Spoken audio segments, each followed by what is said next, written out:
Issei lay dying in Rias's lap with 3 large holes in his body courtesy of the bite marks he got from Queen Rias, and the others were beyond shocked and devastated at what just happened. All the while Loki was in the background laughing to himself. It wasn't until Rias let out a fierce deadly crimson aura which caught everyone's attention, even Loki's. Everyone can immediately tell that Rias was beyond sad at watching Issei suffer from such a brutal and vicious attack by Queen Rias. Issei,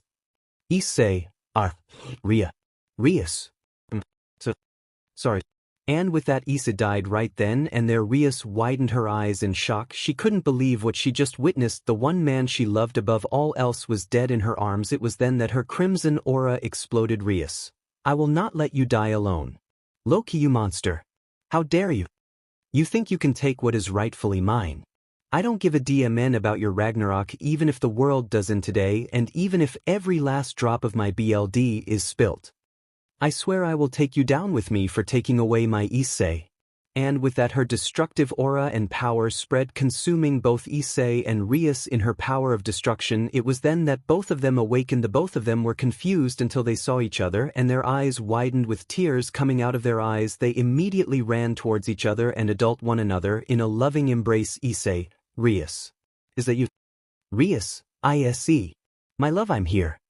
And you're alive. It was then that the both of them shared a loving kiss. It was then that the divine deity appeared in front of them.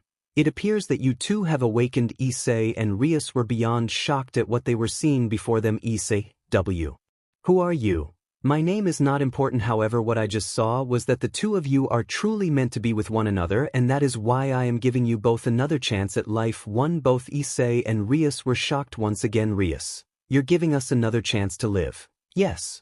I am sending you both to a new world where the both of you can live your lives as you see fit, but I am not sending you to there alone. I know for a fact that Issei is familiar with what I am about to say. Are you aware of the games World of Warcraft and Yggdrasil? Issei immediately perked up and hearing 2 of his favorite games that he played with his guild members before he entered high school. Issei, yes, I'm actually familiar with those games. I played the both of them before I entered high school and met Rias and the others. Rias was surprised that Issei used to be a gamer back then. Rias, Issei, I didn't know you used to play games back then. Issei, yeah, was very good at those 2 games. In fact, I formed a guild in each, and in each of those guilds I was the leader, which consisted of 41 members each. What if I were to tell you both that I'm sending you to a world that is in the combination of the O and Issei? I'm giving you the powers and equipment that your character had, as well as all the servants that you created and your kingdom, and of course Rias here will be your queen. Issei and Rias blushed at the thought of them being truly together, but then realization dawned on Issei. Is if what this divine deity was telling him was true, then he's going to look and sound like his character from World of Warcraft, plus him having the servants of both World of Warcraft. Yggdrasil, even though who is no longer the Red Dragon Emperor, he and his lovely Rias would rule together as the king and queen of his empire that he created, and if what this deity was telling him was true, Rias would look if like his NPC wife from World of Warcraft. Issei, if there is a chance that we can both live again, that I want to take it and spend the rest of my life with Rias, Issei said as he looked towards his lover and smiled with her doing the same as she started to shed small tears. Very well. I will now send you both to this world where I have transported Ice Crown Citadel and all of your followers there. I wish you both a happy life. And rule as you see fit. After all, you are now the Lich King. Issei and Rias opened their eyes and realized that they were on top of a spire and that Issei was sitting on the frozen throne. They noticed their new appearance. Issei in the armor of the Lich King, and Rias looks the same except with pointed ears, and she's wearing a new outfit that consisted of red and golden armor. Issei then looked down and noticed several of his servants, several maids, and a butler. He also noticed the leader of the floor guardians, Albedo, kneeling in front of the two. Issei and Rias look at each other and noticed each wearing unique armor. It was then that Albedo looked up at both of them and look of concern was on her face. Wondering if there was something wrong, she decided to speak up and ask Albedo, "My lord, my lady, is everything all right?" Issei and Rias looked at Albedo, who was kneeling before them with a confused expression on her face and wondering if everything was all right. Issei and Rias just looked at each other for a brief moment, then back towards Albedo. "Albedo, your majesties, My lords, is everything all right? You seem troubled, your majesties. Issei and Rias noticed that she was genuinely worried. Issei decided to speak up and inform her on what to do next. Side note: Issei's voice is the same as the Lich King's, only when the helm of domination is upon his head. In this case it is Issei turned towards his butler Seabass and gave out his commands. Issei, Seabass. Seabass immediately straightened up upon his Emperor's command. Seabass, my lord. Issei, Seabass, step out of the great tomb and confirm the surroundings of Nazarick once that has done. Check on the other floors and make sure our people are safe. Seabass immediately stood up and bowed to his Emperor. Seabass, by your command, my lord, I will return. Seabass immediately made his way towards the teleportation circle that led to the frozen throne atop of Icecrown Citadel. Quickly teleported, making his way out of the fortress to confirm the surroundings that his Emperor commanded him to do. Issei then turns towards Rias and nodded his head to her. Rias understood his commands. She then turned her attention towards the maids and issued up her orders. Rias, Pleiades, head towards the 9th floor. If anyone tries to trespass, deal with them. The maids all stood up and bowed towards their rulers, and the head maid spoke up for the rest of them. She had a little bit of armor covering her maid uniform and had black hair tied up in a bun. She also wore a headdress that was typical for maids to wear. Her name was Yuri. Alpha Yuri. As you wish, my lords, it will be done. She instructed the rest of the maids to follow her towards the 9th floor. Issei was now alone with Rias and Albedo atop of the frozen throne. It was at this point that Issei realized how big he and Rias were compared to the others. Issei sat on the frozen throne for a moment, adjusting to the situation that he and Rias found themselves in. Issei then remembered where he and Rias were at. This was Icecrown Citadel, the castle that lay at the very bottom of the great tomb of Nazarick, and he now realized the armor that he wore was the armor of his character, the Lich King. This place was one that he constructed with his guild mates when he played the EG game Yggdrasil. This was before he met Rias and the others. He remembered he was the head of the guild in the game and that he was the leader of the Scourge and several other races, which included BLD elves, night elves, the undead, and several other races that he and his friends created in the game. He also remembers creating the backstory revolving his character in this place. He defeated the previous Lich King and saving the world. Unfortunately, there must always be a Lich King, so he took up the role and became the new Lich King and freeing all of those who were enslaved under the previous king. He also remembers writing in the story that they were so grateful that they immediately became loyal to him for freeing and saving their lives. He also remembers creating several ends that would serve as his queens. There was the Crimson Queen, which of course is Rias, and she's already wearing the armor that he custom designed for her. There was the Banshee Queen Sylvanas Windrunner, the BLD Queen Lonethel, and the Warrior Queen Lady Lindren. Of course, these were all before he met Rias and the others. To him, this was his world, and he was now very familiar with his surroundings. If what he suspected was true, then he has the exact same powers as his character, and of course there's his legendary runeblade Frostmourne. It was a legendary weapon that him and his guild created together, even spending real-world money just to put their time and effort into making the blade, one that only he could wield. His friend thought it was only right for their guild leader to have the most powerful weapon imaginable. If he remembered correctly, the blade was still housed in the halls of reflection. After this was done, he would have to go and retrieve his sword. As Issei was thinking about this, he was actually also sharing the information with Rias telepathically so that she understood, and she was glad that Issei told her everything, even if she was a little bit jealous that she would have to share him with new girls. She was glad to know that she was the head of them, and she was honestly fine with that, and if they were going to make their way into this new world, then they were going to need all the power they needed. As the two were silently conversing with one another, Albedo then spoke up. Albedo, so, my lord Issei, Albedo, do you or Lady Rias have any orders for me to obey? Issei, even though he was sure he was aware of his surroundings, he decided to test his theory by telling the leader of the Floor Guardians to come to him for a second. Issei, I guess you can come here for a second. Albedo perked up at what her emperor asked her to do, and she was more than glad to come to his side for a brief moment. Albedo, sure. Giggles. She immediately stood in front of the Lich King. Issei noticed that she smelled great. He didn't remember any smell functions in the game. He reached out with his hand and patted her head gently. Albedo blushed and smiled at his kind gesture. She was so glad to have him. Asked her other than the former Lich King. He used his powers to nearly destroy the entire world and slaughtered all those who resisted him. She was glad when Issei came to Icecrown Citadel and dethroned Arthas, the previous Lich King. Unfortunately, she knew there must always be a Lich King when he decided to take up the mantle and rule over Icecrown. She and the others thought he would be just like their previous emperor. However, they were more than thankful to know that he was not like their previous emperor. He even offered them freedom, but each of the servants of Icecrown could sense the goodness in him, even though the powers of the Lich King were used for evil. Issei proved that he could use the powers for his own purposes. All the races that were enslaved by Arthas were finally freed when they heard of Issei's great sacrifice to become the new Lich King, and when he freed their races they decided to pledge undying loyalty to him and the Scourge. Even if he would use the powers to conquer the world, he promised them personally that he would do no such harm to them or their people, and they will be beyond grateful for that. As Issei was petting her head, Rias's eye started to twitch and Issei could tell she was jealous. He immediately retracted his hand and turned his attention towards his Crimson Queen. Even if his voice was altered by the Helm of Domination, she still loved him. His voice was altered only when he had the Helm of Domination upon his head. When he took it off, his voice was normal, but for now he had the voice of the Lich King. Issei, my queen, do not be jealous, you will have my personal attention always. Rias just smiled at his declaration and Issei removed his hand from Albedo's head. Issei then turned his attention back towards the head of the floor guardians. Issei, Albedo, I have an order for you. Albedo, it will be my pleasure to serve you, my lord.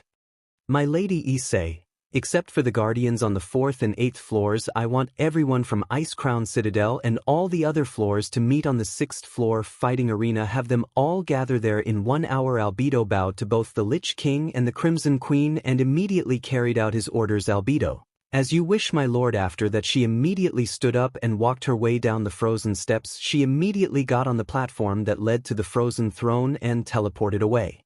Once she was gone, that left only Issei and Rias alone at the top of Icecrown Citadel. Issei immediately sighed to himself. He still couldn't believe it was going on, and neither could Rias. Issei then took off the Helm of Domination, revealing his new face. If it was a mixture between his old one and his new one, only this time his eyes were a deep blue and the frozen aura could be seen behind those eyes. Issei sighs, well, Rias, I guess somehow we'll just have to make our way into this new world, but as long as I have you by my side, I know that we can face anything together. Rias went in front of Issei and sat in his armored lap, wrapping her arms around his neck and leaning her head against his chest and smiled. Rias, I feel the same.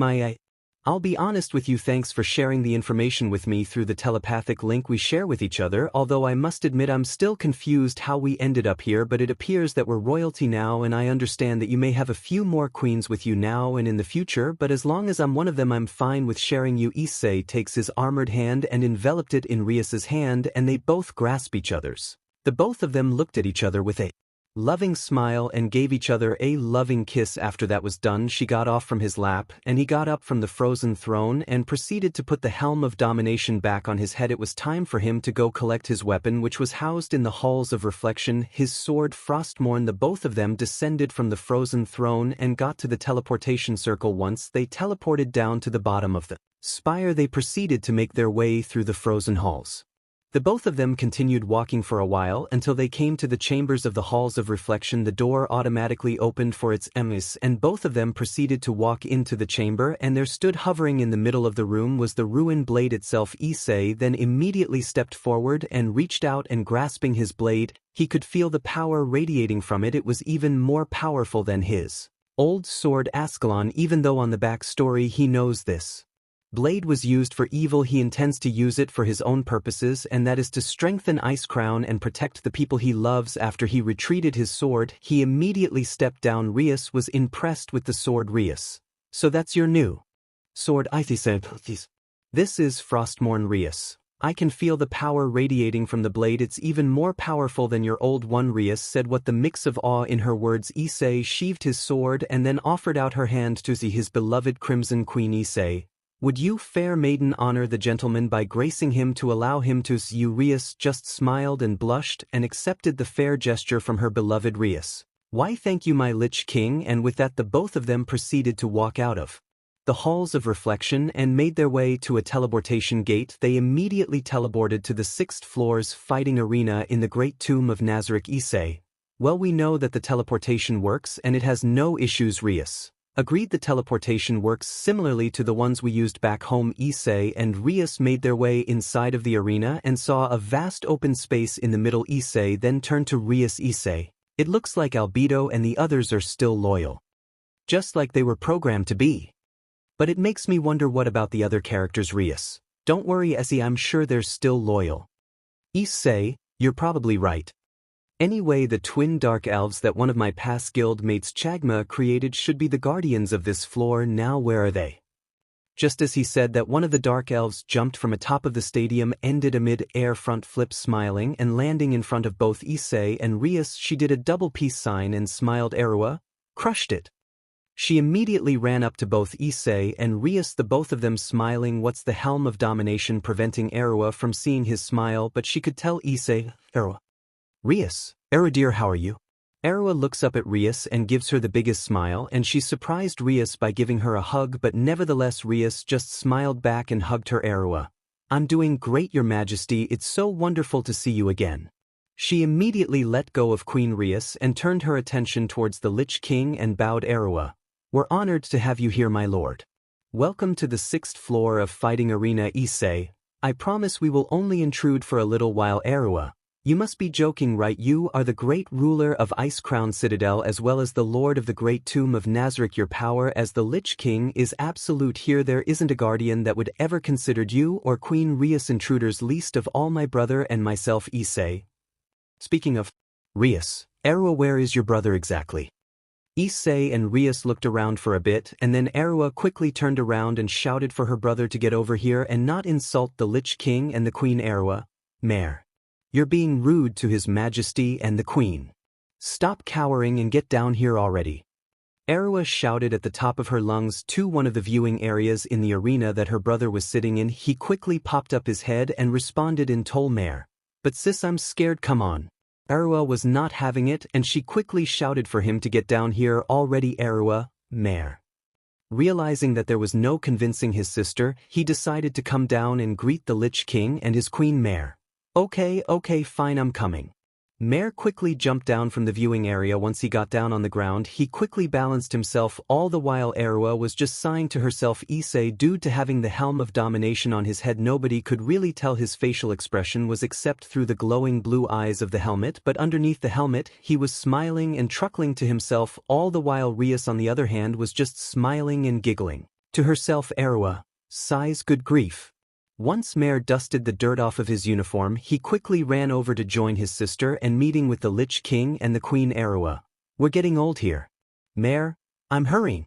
Once Mare was in front of both village came in the Queen, he quickly bowed his head and addressed his rulers. Mare, I apologize for making you wait your majesties. Rias smiled and got down on her knees and gave him a hug. He was also surprised, but he quickly returned the hug and smiled. Rias, you have nothing to apologize for. Mare, your timing is perfect. She quickly let go of him, stood back up right beside her. King Issei quickly spoke and addressed everybody. Issei, she is quite right, you have nothing to apologize for. Now I like for the two of you to help me with something. Issei removed the side of his cape and put his hand on the hilt of the rune blade Frostmourne and quickly unshipped his mighty sword and lifted it in the air so that all could see. Both Erua and Mare were both in awe at the sight of the legendary sword itself. They couldn't believe that they were actually in the presence of the blade. They could feel its power, all the souls that were trapped in the blade. However, these souls weren't those of innocence, they were those of the damned evil souls that try to take over the world. Thanks to Issei freeing the souls of the innocent that were trapped within the blade, he quickly took it upon himself to carry the weight of such a burden and strike down the evil that would dare bring harm to Ice Crown and to the people that have pledged their loyalty to him. Mare, amazing is that the legendary rune bladed itself that will only bend to your will. Frostmourne. Issei held of the blade for them to see in all of its glory. Indeed, it is a testament of our dedication, and the blade itself only bends to the power of the Lich King itself. Before I became the Lich King, as you well know, myself and the past members of the Guild of Ainz Ulgaun dedicated our lives to overthrowing the previous Lich King and freeing all from his tyranny. We succeeded in the end, and I ultimately took up the helm of domination as well as the armor and became the new Lich King. But unlike the previous one, I would use this power to protect the ones that I considered my loved ones and friends and comrades. I would not be like the previous Lich King. I will be something new entirely, and I would use this blade to create that future. As he was saying all of this, both Erwa and Mare couldn't help but look at their emsar and amazement with huge smiles on their faces. Rias couldn't help but smile with the fact that Issei was good at telling stories to young children such as them. Even though they are older than them, they are still kids in elf years. She couldn't help but smile at her lover, thinking that one day he could tell stories like this to their children. Blushed at the thought. Issei, well, anyway, that's how it is. Mare, incredible. Erwa, awesome.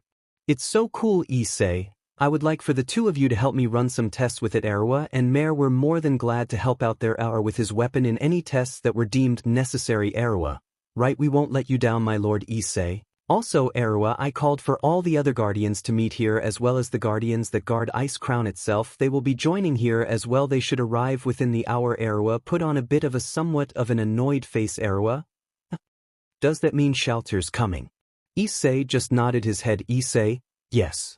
Rias quickly stepped in and reminded Erwa to mind her manners. Rias, now Erwa, I know that you and her get into arguments from time to time, but you must remember who you are on the presence of, so try not to argue too much. All right. Erwa quickly bowed her head to the queen. Erwa, your majesty, I understand. She rose her head again and faced the Lich King along with her brother. Issei then walked to the other side of the arena. He looked down at his blade. He could feel the power radiating from it. It was time for him to test it out and see what it could really do. Issei mind. Issei, all right, time to find out what this thing can really do. Here goes nothing. Issei held out his sword in front of him. Then from the air little shards of ice started to attach to the blade and it started to glow blue. Then he quickly impelled it within the ground, sending ripples throughout the entire ground of the arena. Skip to 1:43 minutes into the video. After he impelled the ground, a large gust of wind spread throughout the area and large cracks appeared into the ground, revealing that underneath it was large started to break through the ice and revealed itself to be a massive undead bone wraith. The bone wraith wielded a giant axe made of bones of fallen warriors that have dared to tread upon the grounds of Ice Crown Citadel. The wraith started to glow blue, infused with the magic of the Lich King to power it. Mare, oh wow. Erwa, awesome.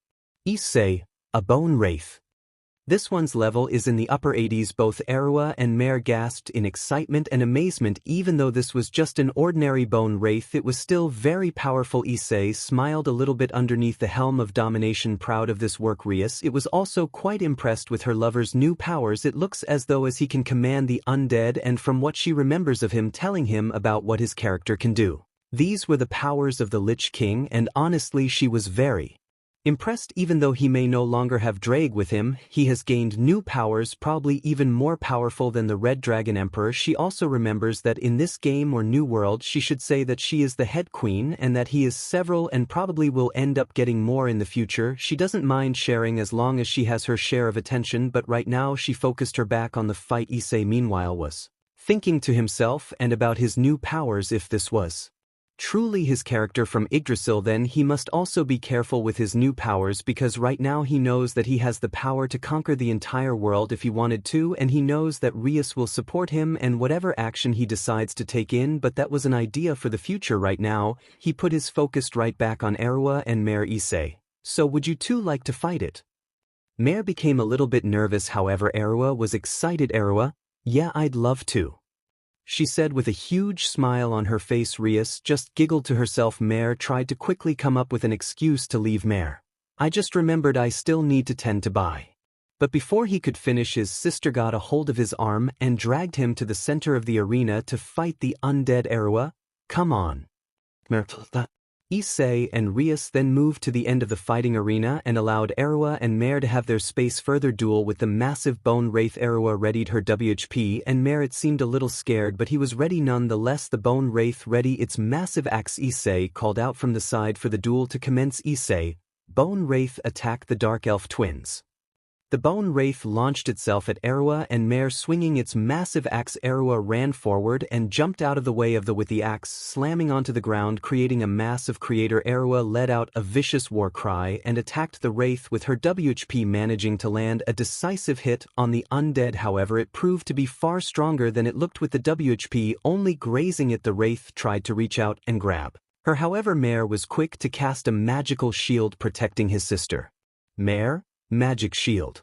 Mare used his staff, casting a barrier to protect Erua from the incoming attack. The bone wraith was not able to penetrate the barrier. Erua saw this as her chance and let out another deadly attack of her own. As the battle continued, both Issei and Rias were watching from the sidelines and they were quite impressed. Issei, "You know, with the way Erua attacking, she reminds me of Kaneko." After he said that, he immediately regretted it and started to feel sad, and so did Rias. Realizing that they'll never see the others again, they were beyond devastated. Rias went over to Issei and enveloped his hand with her own. Issei looked straight into her eyes as she began to speak. "Rias, it's hard to believe that we'll never see the others again. But we just have to make our way into this new world. I know that deep down in my heart they'll want us to keep moving forward no matter what, and to keep striving to new goals and achievements. I know for a fact that is what they would want us to do." Issei nodded his head. She was right. Even though the others are no longer with them, that doesn't mean that they will never forget them right now. He's just glad to have his crimson-haired ruin princess by his side. Issei, "You're right, Rias, they would want us to move on. As hard and difficult as it would be, it probably is for the best." Rias gave him a reassuring smile and nodded her head. The both of them then turned their attention back towards the fight as it was still going on. Issei then spoke up. "Issei, I had a feeling this would be easy for them. Now I know my other skills work as well, but Rias, try the message system, see if it's working." Issei nodded his head and began to activate the message system. "Try and contact anybody." Issei, "Message."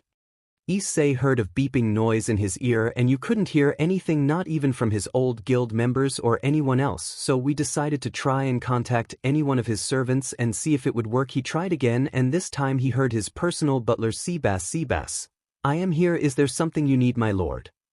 Issei was surprised that his magic spell connected, so he continued and spoke. "Issei, Seabass, how are things with our citizens and how does it look on the outside?" "Seabass, well, my lord, I have some good news and bad news. The good news is that our citizens, the high elves, the BLD elves, the night elves, the dwarfs, the naga, the orcs, and the Nerubians are well and fine. However, the bad news is, well, my lord, there is a slight problem.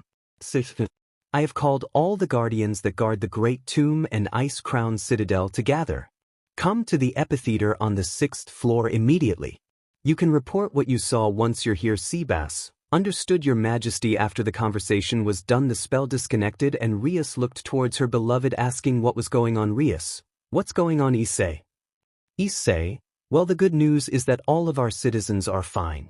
However, there may be a slight problem outside the Great Tomb. I told Seabass to report what he saw once everyone arrives." Rias nodded her head in understanding. Then they quickly turned their attention back towards the fight that was going on, only to see that the Wraith had been defeated. Erua and Mare were impressed with their work and quickly ran over to the Lich King and Queen Rias. Issei nodded his head in approval, with Rias doing the same. "Issei, well done, that was quite impressive."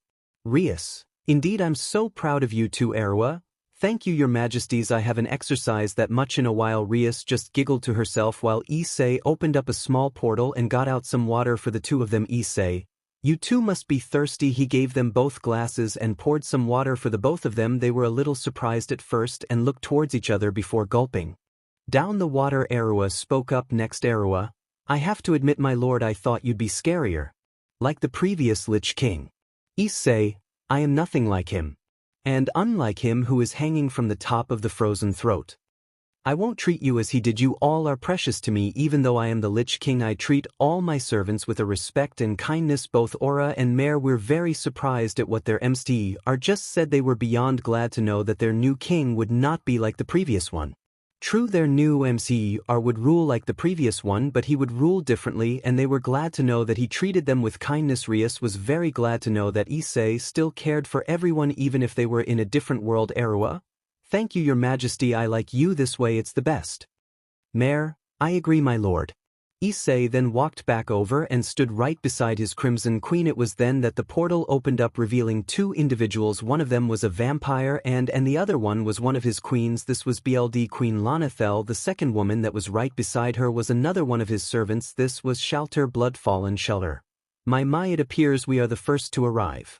As the both of them arrived, so did the others from Ice Crown and the other floors. Issei began to talk with Rias through their telepathic link. "Issei, well, even if we don't know what's fully going on, but it seems that all of the NPCs are loyal to us." "Rias, indeed, my love, we should probably keep playing our roles and act like the proper superiors, especially you, since technically you are my king now, my love."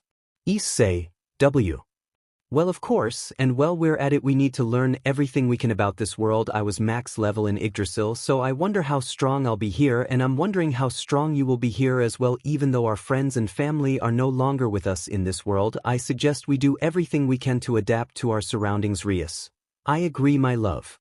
Once they were done with their conversation and everyone was gathered, they immediately got on the knees and bowed before their king. Albedo was the first to speak. Albedo.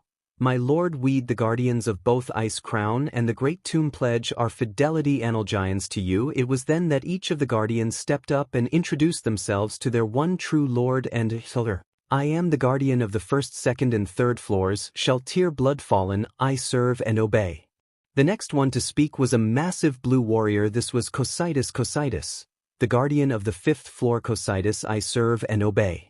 The next two speak up were Erwa and Mare Erwa. I am the guardian of 6th floor. Erwa Bellafiora Mare. I am her brother and also the guardian 6th floor. Mare Bellafiora. Both. We serve and obey. The next to speak up was a man with pointed ears and dressed in a business suit and had a tail. This was the demon Demiurge. Demiurge, the guardian of the 7th floor. Demiurge, I serve and obey. The next to speak up instead forward was a massive insect-like monster. This was a Nubarak. A Nubarak. I am the guardian of Azul Narab. A Nubarak, I serve and obey. The next to speak up was the woman that came with shelter. She was the guardian of the Crimson Halls of Ice Crown Citadel, and she was also one of Issei's queens. This was BLD Queen Lonethel. BLD Queen Lonethel. I am the guardian of the Crimson Halls as well as one of your lovely queens. BLD Queen Lonethel, I serve and obey as well as I give my eternal love to you. The next to speak up was a massive monster made entirely of bones and had several skull heads and massive bone-like wings wielding a massive bone axe. This was the Lord Merogar, guardian of the Frozen Throne. He was also a bone wraith but far bigger than the one Issei summoned. Lord Merogar. I am the guardian of the Frozen Throne. Lord Merogar, I serve and obey. The next to speak up was it undead female lich. This was Lady Death Whisper, the guardian of the cult of the damned. Lady Death Whisper. I am Lady Death Whisper, guardian of the cult of the damned. I serve and obey. The next step up and speak was a dwarf dressed in armor. This was Muradin Bronzebeard. He was the guardian of the airship fleet. Muradin Bronzebeard. My name is Muradin Bronzebeard, guardian of the airship fleet. I serve and obey. The next to speak up was an orc. This was High Overlord Sorfang. He was the guardian of the Forge of Souls. High Overlord Sorfang.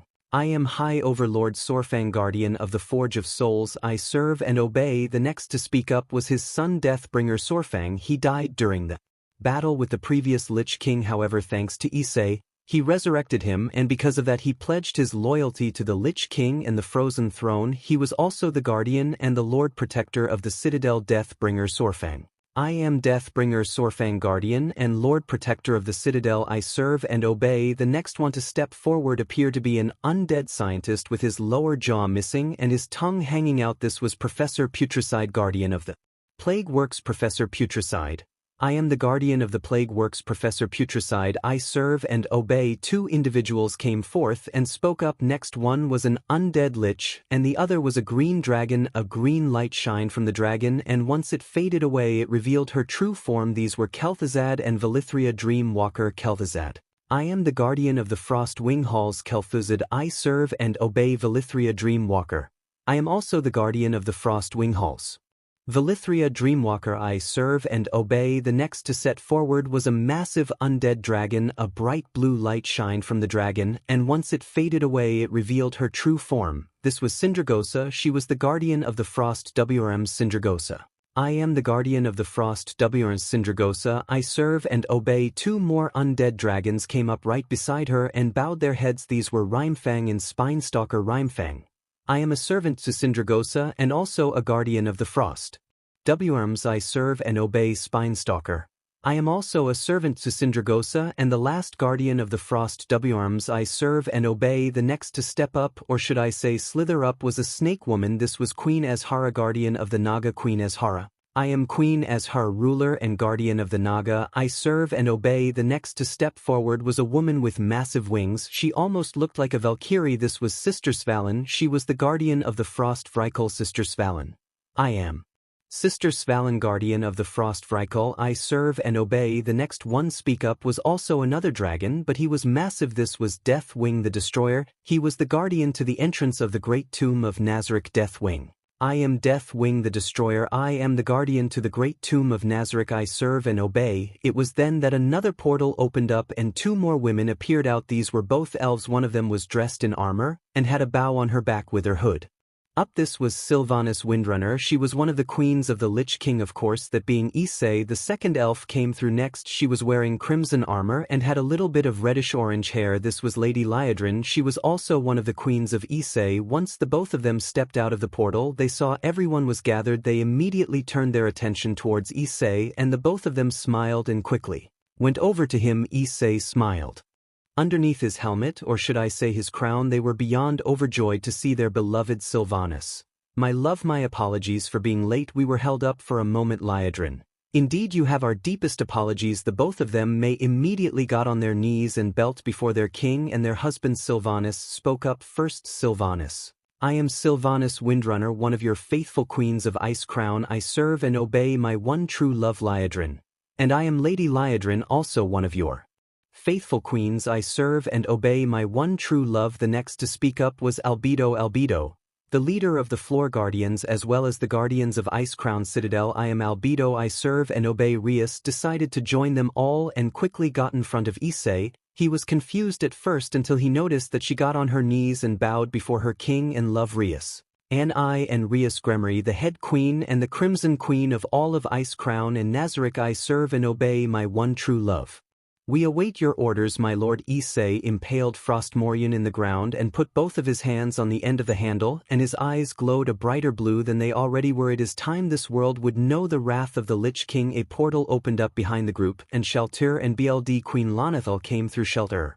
My mind, it appears we are the first to arrive. BLD Queen Lonethel. Indeed, Shelter. As Issei and Rias looked over towards the new arrivals, Issei was thinking to himself. Issei's mind. Issei. Shelter. BLD Fallen, a true vampire, and BLD Queen Lonethel, a dark fallen end guardian of the Crimson Halls in Icecrown Citadel, as well as one of my lovely queens. I remembered during the event that I actually had to fight against her with my guild, as she was one of the bosses in Icecrown. She was quite tough, but we eventually defeated her and set her free from the previous Lich King's influence. Now she is one of my companions as well as one of my wives. Issei connected telepathically with Rias and relay the information towards her. Rias. She's quite the striking figure, but if you like her, then whom I to stop you? After all, you saved me and the others more times than I can count. My only reason for living now is to make you happy. Even though the others are no longer with us, perhaps they can try to fill in the void of our lost loved ones. Issei.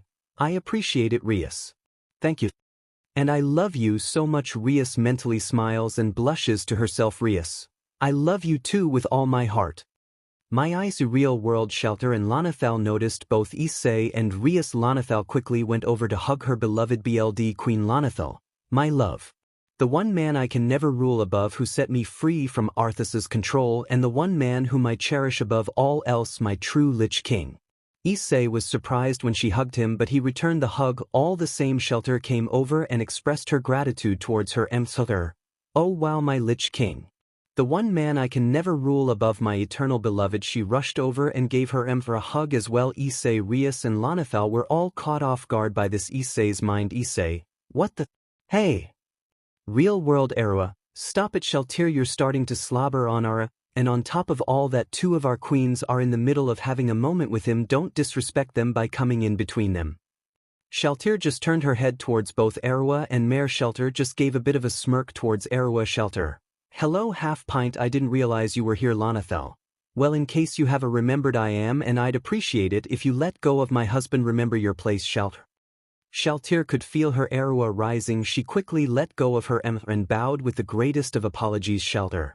Apologies, my lords. I will remember that from now on.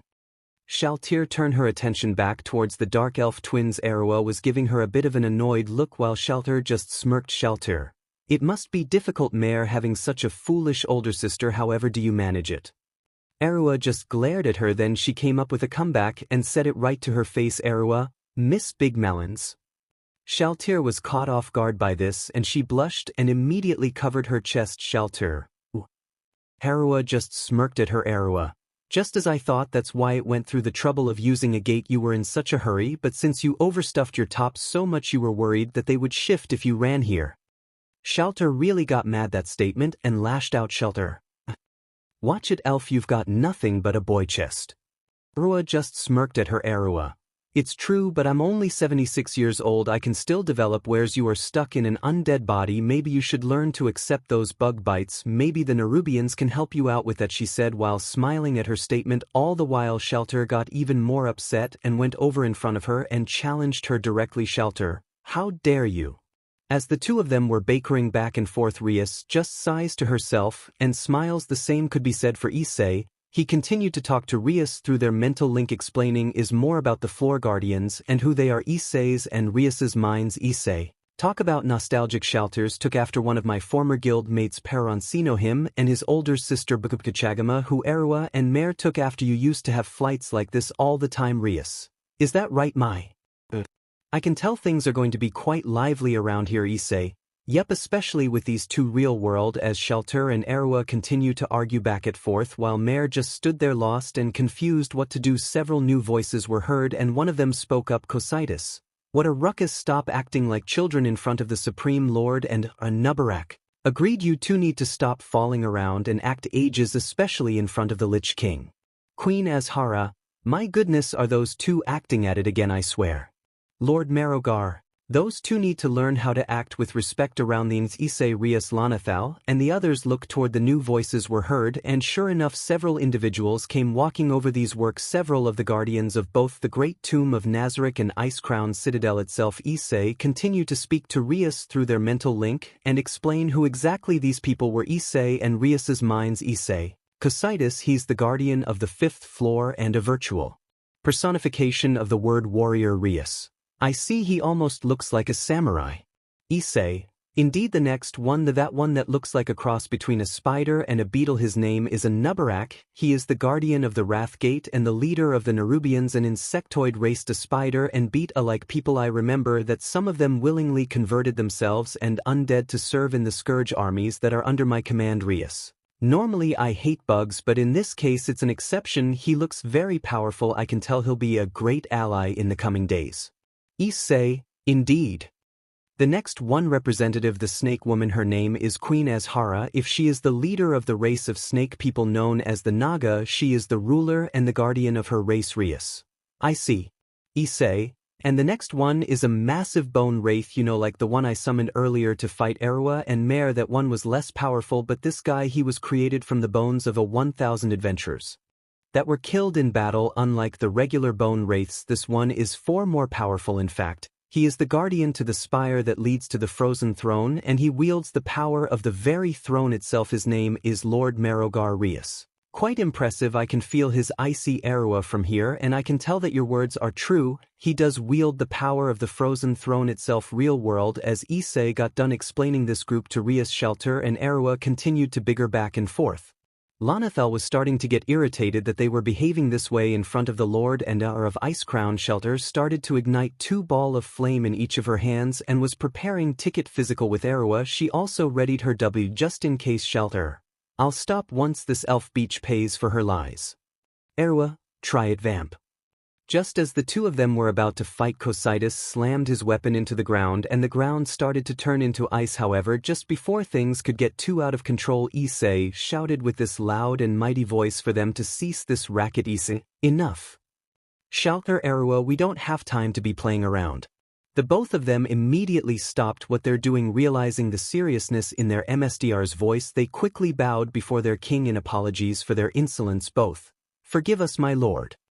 Issei, Rias and Lanathal looked over towards where Cositus, Lord Marogar, Queen Azhara and Nubarak were standing and thanked them for coming. Rias, good you're here. Issei, indeed I am glad you all have arrived. Cositus, Nubarak, Queen Azhara and Lord Marogar, I am pleased you have come. Cositus, we will always come when you call, my lord. Nubarak, indeed, whatever the command, whatever the deed, I will always answer. My Queen Azhara, just say the word and I will come and obey your commands, my lord. Lord Marogar, no matter the order, no matter the task, I will always obey your will, my lord. Issei, very good. It was then the new voice was heard and several new people could be seen. Demiurge, sorry everyone for the delay.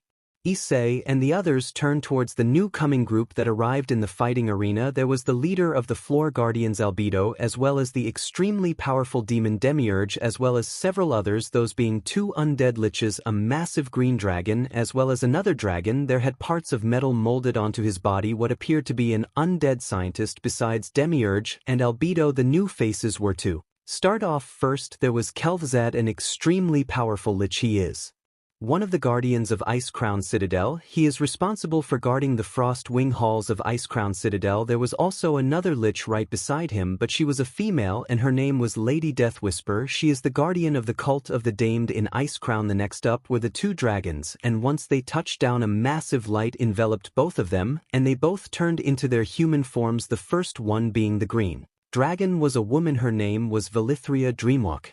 Just like her comrade Kel'Thuzad, she also guarded the Frostwing halls of Icecrown Citadel. Her fellow dragon repressed her that now transform into his human form. This was Deathwing the Destroyer. He was the guardian in charge of guarding the entrance to the great tomb of Nazarick Kel'Thuzad. Apologies for our tardiness, my lord. Lady Deathwhisper. Apologies for the wait, everyone. Deathwing. Were Shaltir and Erwa at it again? I swear, Valithria. Oh dear, you 2 need to learn how to get along with each other, especially in front of the Professor Putricide. My. That is not proper behavior to be acting, especially in front of His Majesty Aura. Yeah, sorry about that, everybody. Shaltir, I'll at least try to get along with her as long as she stops with her insults like that. It was then the sound of flapping wings could be heard. Everybody looked up only to see several undead dragons appear in the sky. They started to descend the arena. Once they touched down, several individuals could be seen getting off the backs of the undead dragons. There was a dwarf and an orc in matching sets of armor, but with different colors, blue for the dwarf and red for the orc. There was also another orc, but he was wearing a set of death knight armor that was more black. Another set of wings could be heard in the sky. A woman wearing a set of armor with massive wings on her back could be seen descending into the Colosseum. She looked like a Valkyrie, like the ones that guard Odin in Norse mythology. She reminded Issei of Roswis. He truly missed her, as well as the other girls. Rias could sense her lover's sadness. She enveloped his hand with her own and offered a assuring smile. He gave her a nod of approval. The group then made their way over where everybody else was. It was then that the bigger of the 3 skeletal dragons had a massive light surrounding it. Once the light faded, it revealed the skeletal dragon and her true form. It was her human form, and she was quite appealing. She had dark skin and silver-like hair. Issei, remember these people in this new group were the first one was the dwarf. His name was Muradin Bronzebeard. He was an incredibly powerful warrior and the leader of the dwarves that had pledged their loyalty to the Lich King. He was also the guardian of the airship fleet of Icecrown Citadel. However, unlike the rest of the Scourge army, the dwarfs, orcs, and elves, at least the ones that are dark fallen, have willingly pledged themselves to Issei's rule. He remembers back in Yggdrasil during the event where he and his party members took down the Lich King. They had to help out several races such as humans, dwarfs, elves, and orcs band together to defeat the might of the Scourge, and once they defeated the Lich King, a new one had to take his place. He remembers the event allowing you or one of your guild mates take up the mantle of the Lich King and use Icecrown Citadel as a base of operations. His guild voted that he should take up the mantle since he was the best player among them, and so he did, and he became the new Lich King. He remembers the event also allowing several races to willingly pledge themselves to his rule, and that's how the dwarves, elves, and orcs came to be under his command. Anyway, back to remembering everybody else, the next one was the orc leader High Overlord Sorfang. When he pledged himself to him, he became the guardian of the Forge of Souls. The next orc that was beside him was actually his son Dranish Sorfang. Unfortunately, he died in the battle against the previous Lich King. However, he was resurrected to become a elite Death Knight and was renamed Deathbringer Sorfang. He became the guardian and Lord Protector of the Citadel. The 3 dragons, the first 2 undead dragons, were Spinestalker and Rimfang. These 2 undead dragons were attended to Sindragosa. She was the Frost Queen and leader of the Frost Brood, a group of undead dragons that are part of the Scourge army. And finally, the Valkyrie-like woman, her name was Sister Svalna. She was actually a Valkyr. They are somewhat similar to the Valkyrie back home, but these ones were made by the Lich King himself. The Valkyr are a race of female Vrykul, a race that has of massive barbarian people of both male and female, almost Viking-like warriors. They willingly submitted themselves to serve the Lich King and proclaimed him as their death god, in which case is Issei. Luckily Issei explained all this information to Rias thanks to their mental link once everybody was now gathered. Demiurge spoke. Demiurge. Good, it appears everybody has arrived. I hope you weren't waiting too long, my lord. Issei. No, you all arrived just on time. Muradin. Hi, Overlord Sorfang. Deathbringer Sorfang Sindragosa, Spinestalker Rimfang and Sister Svalna. Demiurge and Albedo, thank you for coming. Muradin. Of course my lord, just say the word and I'll come running by your side. Hi, Overlord Sorfang. I second that notion full-heartedly, my lord. Deathbringer Sorfang. I am yours to command, my lord. Sister Savalna. I will always come when you command it, my lord. Sindragosa. We are at your disposal, my lord. Spinestalker. I serve and obey in my lord. Rimfang. My lord, I await your orders. Demiurge. Of course my lord, it is the duty of every guardian to come before their emir when he calls. Albedo. I second that notion full-heartedly in my lord. Once everyone was now assembled, they all got down on one knee and bowed before their king. However, Issei noticed that two individuals were missing. As he was thinking this, a portal opened up and two individuals stepped out. Both of them appeared to be elves, one with lighter skin and one with an extremely darker set of skin. These two women were also queens to Issei and Rias's mind. Issei. Oh good, they're here. Rias. Issei, remind me who these two are again. Issei. Well, the first one, her name is Lady Liadrin. She's a BLD elf and a highly capable warrior. She's also one of my queens. Well, that is unless you approve, of course.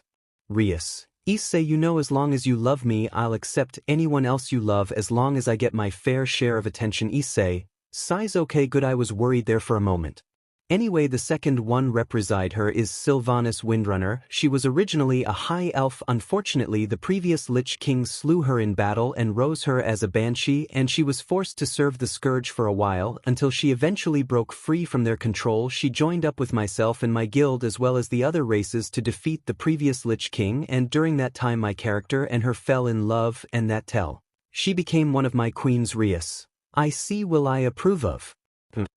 Just make sure you don't forget about me, love. She mentally winked at him with a blush and a smile. Issei, just smile back at her. Real world Lady Liadrin. Apologies, love, for being late. Sylvanas. Indeed, but still it is a great pleasure to see you again, my love. Issei. It is wonderful to see you too again. Issei then remembered about Sylvanas's condition, and he also remembered about hunting down a rare item back in the game that could turn her back to normal. Now was the perfect time to use Issei. Sylvanas. I believe I have something for you. Come forward and kneel before me. Sylvanas did as she was told and came forward and got on one knee about before her king. Issei. I found this item a while back. I believe you can help turn you back to normal. This immediately got everyone's attention, who were quite surprised, especially Sylvanas's, who immediately widened her eyes and looked straight up to her. Love. Sylvanas. W. What? Issei. Stay still. Issei then opened up a small portal and reaching his left arm into it and immediately pulled out an item. It was a clear bottle with pink liquid in it. Issei. Sylvanas. My love, this potion is extremely rare item that has the power to turn the dead back into the living. It took me a long time to find this item. I got specifically for you cause I know how much you suffered under the previous Lich King. However, I am nothing like that monster. True, I have the powers of the Lich King and the might of the Scourges under my command, and I might use them to conquer as I see fit, but I only use them to destroy the enemies of Icecrown Citadel and to protect the people who willingly plug themselves to me, such as the elves, works, and dwarfs. Now my love, are you ready to be alive once more? Sylvanas couldn't believe what she heard. He underdown an extremely rare item for her sake, just so he could return her back to normal. She didn't know what to say, but all she could do was cry tears of joy. Sylvanas. My love. I don't know what to say. Thank you, thank you, thank you, thank you. Issei then nodded his head and crushed the item within his palm and spread the dust of the potion over Sylvanas. The potion started to take effect and a cloud enveloped her. For a few moments everybody could not see her, but then as the cloud dissipated everyone was in complete awe at what they were seeing. Issei then quickly opened up another small portal, reached and grabbed a mirror and held it up to Sylvanas. Once she looked at her face, she widened her eyes and disbelief. She was back to normal. She was alive. Sylvanas just cried tears of joy. She couldn't believe it. Rias smiled and walked over towards her HRM sister. She bent down and offered her hand and smiled at her. Rias. Welcome back, dear sister. Welcome home. Sylvanas just smiled at her dear sister and accepted her hand, and she was helped up. Everyone else couldn't believe their his generosity. It just goes to show that their new Lich King, there's nothing like their previous one. This only proves that he is their one and only Emsund. They will follow him for the remainder of their days. Once all of that was done, everybody including Rias immediately got in front of the Lich King and got down on one knee and bowed their heads toward their Emsund/lover Albedo. My lord, we the Guardians pledge our eternal loyalty to you. Issei impaled Frostmourne into the ground and arrested both of his hands on the end of the hilt. Issei then began to think to himself. Issei's mind. Issei, the world of the massively popular DMORPG game Yggdrasil, drastically changed after its last day of service. I remember it getting shut down just before me. Rias and the others from the peerage had to fight the North god of mischief Loki. I also remember it just before me and my appealing crimson wife were sent to this world. We met an unknown god, and it seems that he combined both the world of Warcraft universe and Yggdrasil universe together into one, and I must admit that is pretty cool. And it seems that I have the powers of the Lich King from World of Warcraft, including the full armor set and the runeblade Frostmourne, which means I can use the powers from both my characters from World of Warcraft and Yggdrasil, and it seems that they were combined and I became the new Lich King. But it seems that various rules have changed and the NPCs have begun to move with their own volition. It was then that Rias decided to interrupt his thoughts and remind him that they shared a mental link. Rias, don't forget my love, I can still hear you thanks to our newly found mental link. Issei, right, sorry about that. Well, it appears that in this new world I suggest that we both play our parts, of course me being the Lich King and you my lovely Crimson Queen. Rias just smiles and blushes. Rias, your lovely Crimson Queen, I like the sound of that, my love. I'll make sure to properly thank you during a private time later. Issei, alright, let's get back into our roles now, shall we, my love? Rias, indeed my Lich King. Real world. Issei got back into character and ordered his servants to raise their heads. Issei, you may raise your heads. Just a reminder, when Issei is wearing the helm of domination, he has the voice of the Lich King. Everyone immediately raised their heads looking towards their ruler. Issei, I am very pleased that all of you have come. Albedo, your thanks are wasted on us, my lord. If all of us here have pledged ourselves to you and live to obey, my lord, I fear that our abilities may not meet your expectations. Despite this, we will strive to meet them in honor of your glorious majesty, our blessed creator. This we vow. Everyone, this we vow. Issei just smiled underneath the helm of domination. Issei, most excellent my guardians, I have no doubt that all of you will fulfill your duties to the frozen throne without fail. Everyone immediately smiled at their king's declaration of them. Rias just smiled, seeing how her beloved could inspire such hope to all the four guardians of Nazarick and Icecrown Citadel. However, Issei immediately got serious and informed everyone of the current situation. Issei, now then, the situation outside the great tomb of Nazarick, which as you all know is the gateway to the realms under my command and to Icecrown itself, is at present entirely unknown to us. With this in mind, I have had Seabass survey the surrounding area. As he said that, Seabass immediately stepped forward and bowed before his king and informed him of the current situation outside the great tomb. Once Issei gave the information, was shocked. Issei, grasslands. Seabass, yes, my lord, I am afraid the frozen wastes that once surrounded the great tomb of Nazarick are nowhere to be seen. Furthermore, I could not confirm a single building, human, monster, or undead within 1 kilometer of here. It would seem we are completely isolated, my lord. Issei, very good Seabass, you have served me well. Then it is as I suspected. It appears that we are no longer in continent of Northrend, and that we have been transported to an unknown land by equally mysterious means. Issei turned his attention to the leader of the Floor Guardians and began to give out his orders. Issei, Floor Guardian Leader Albedo and Defensive Leader Demiurge, I have a task for you both, my lord. Issei, fortified our defenses and work on a way to strengthen our information gathering. The rest of you follow their lead. Everyone, yes, my lord. Issei, Anubarak, I have a task for you as well. Anubarak came forward and bowed his head towards his king, waiting to receive his orders. Anubarak, I await your orders, my lord. Issei, I want you to send out several of your scouts to the surrounding areas. Due to the Nerubians' tunneling abilities, they're the perfect ones for the job. Have them go out and report back what they find. Anubarak bowed his head towards his king, eager to carry out his orders. Anubarak, it shall be done, my emperor. Issei then turns his head towards Sister Savalna and gave out orders to her as well. Issei, Sister Savalna. Sister Savalna stepped forward and bows towards her king. Sister Savalna, yes my lord. Issei, Sister Savalin, I want several groups of or flying patrol above the great tomb of Nazarick. Sister Savalin, it will be done my lord. Issei then turned his attention towards Mayor Issei. Mayor, there any way to conceal the great tomb of Nazarick? Mayor, yes, though it will be difficult if all we use is magic, but if we cover the walls with dirt and vegetation, I think it would be a great way to help conceal us from intruders. However, someone did not like this idea. Albedo decided to speak her mind. She turned her attention towards Mayor and sent a small glare towards his way, which kind of scared him a little bit. Albedo, you want to smear the glorious Nazarick, the very entrance to the gateway to Icecrown Citadel, with dirt?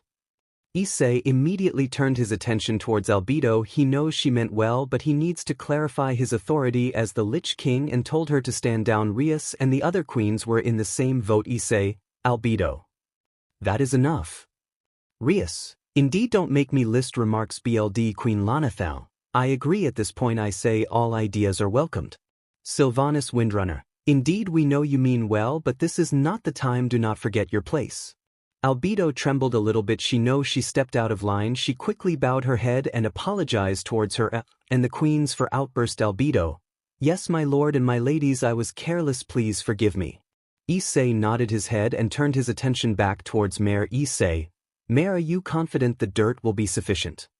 Mayor nodded his head in reassurance towards his Emir. Mayor, wise I am my lord. Issei nodded his head towards Mayor but began to put a little bit more thought into it. If they are no longer in the continent of Northrend, then perhaps one day they could recreate the continent here. The frozen wastelands of the Scourge shall once again be remembered, and in time Icecrown will rise to the surface and be permanently stationed there. Issei, Mayor, when you do this I recommend that you use your magic to create snow and ice around the surrounding areas. It's true that we may no longer be on the continent of Northrend, but perhaps we can create a new one in time. I plan to have Icecrown Citadel rise to the surface. I do believe this would be the start of a perfect opportunity to recreate our homeland. The other guardians were surprised at how well their MC the Lich King thought this plan out, and they were most definitely on board with that plan. Mayor nodded his head, reassuring his king that it shall be done. Mayor, yes my lord, I believe I can.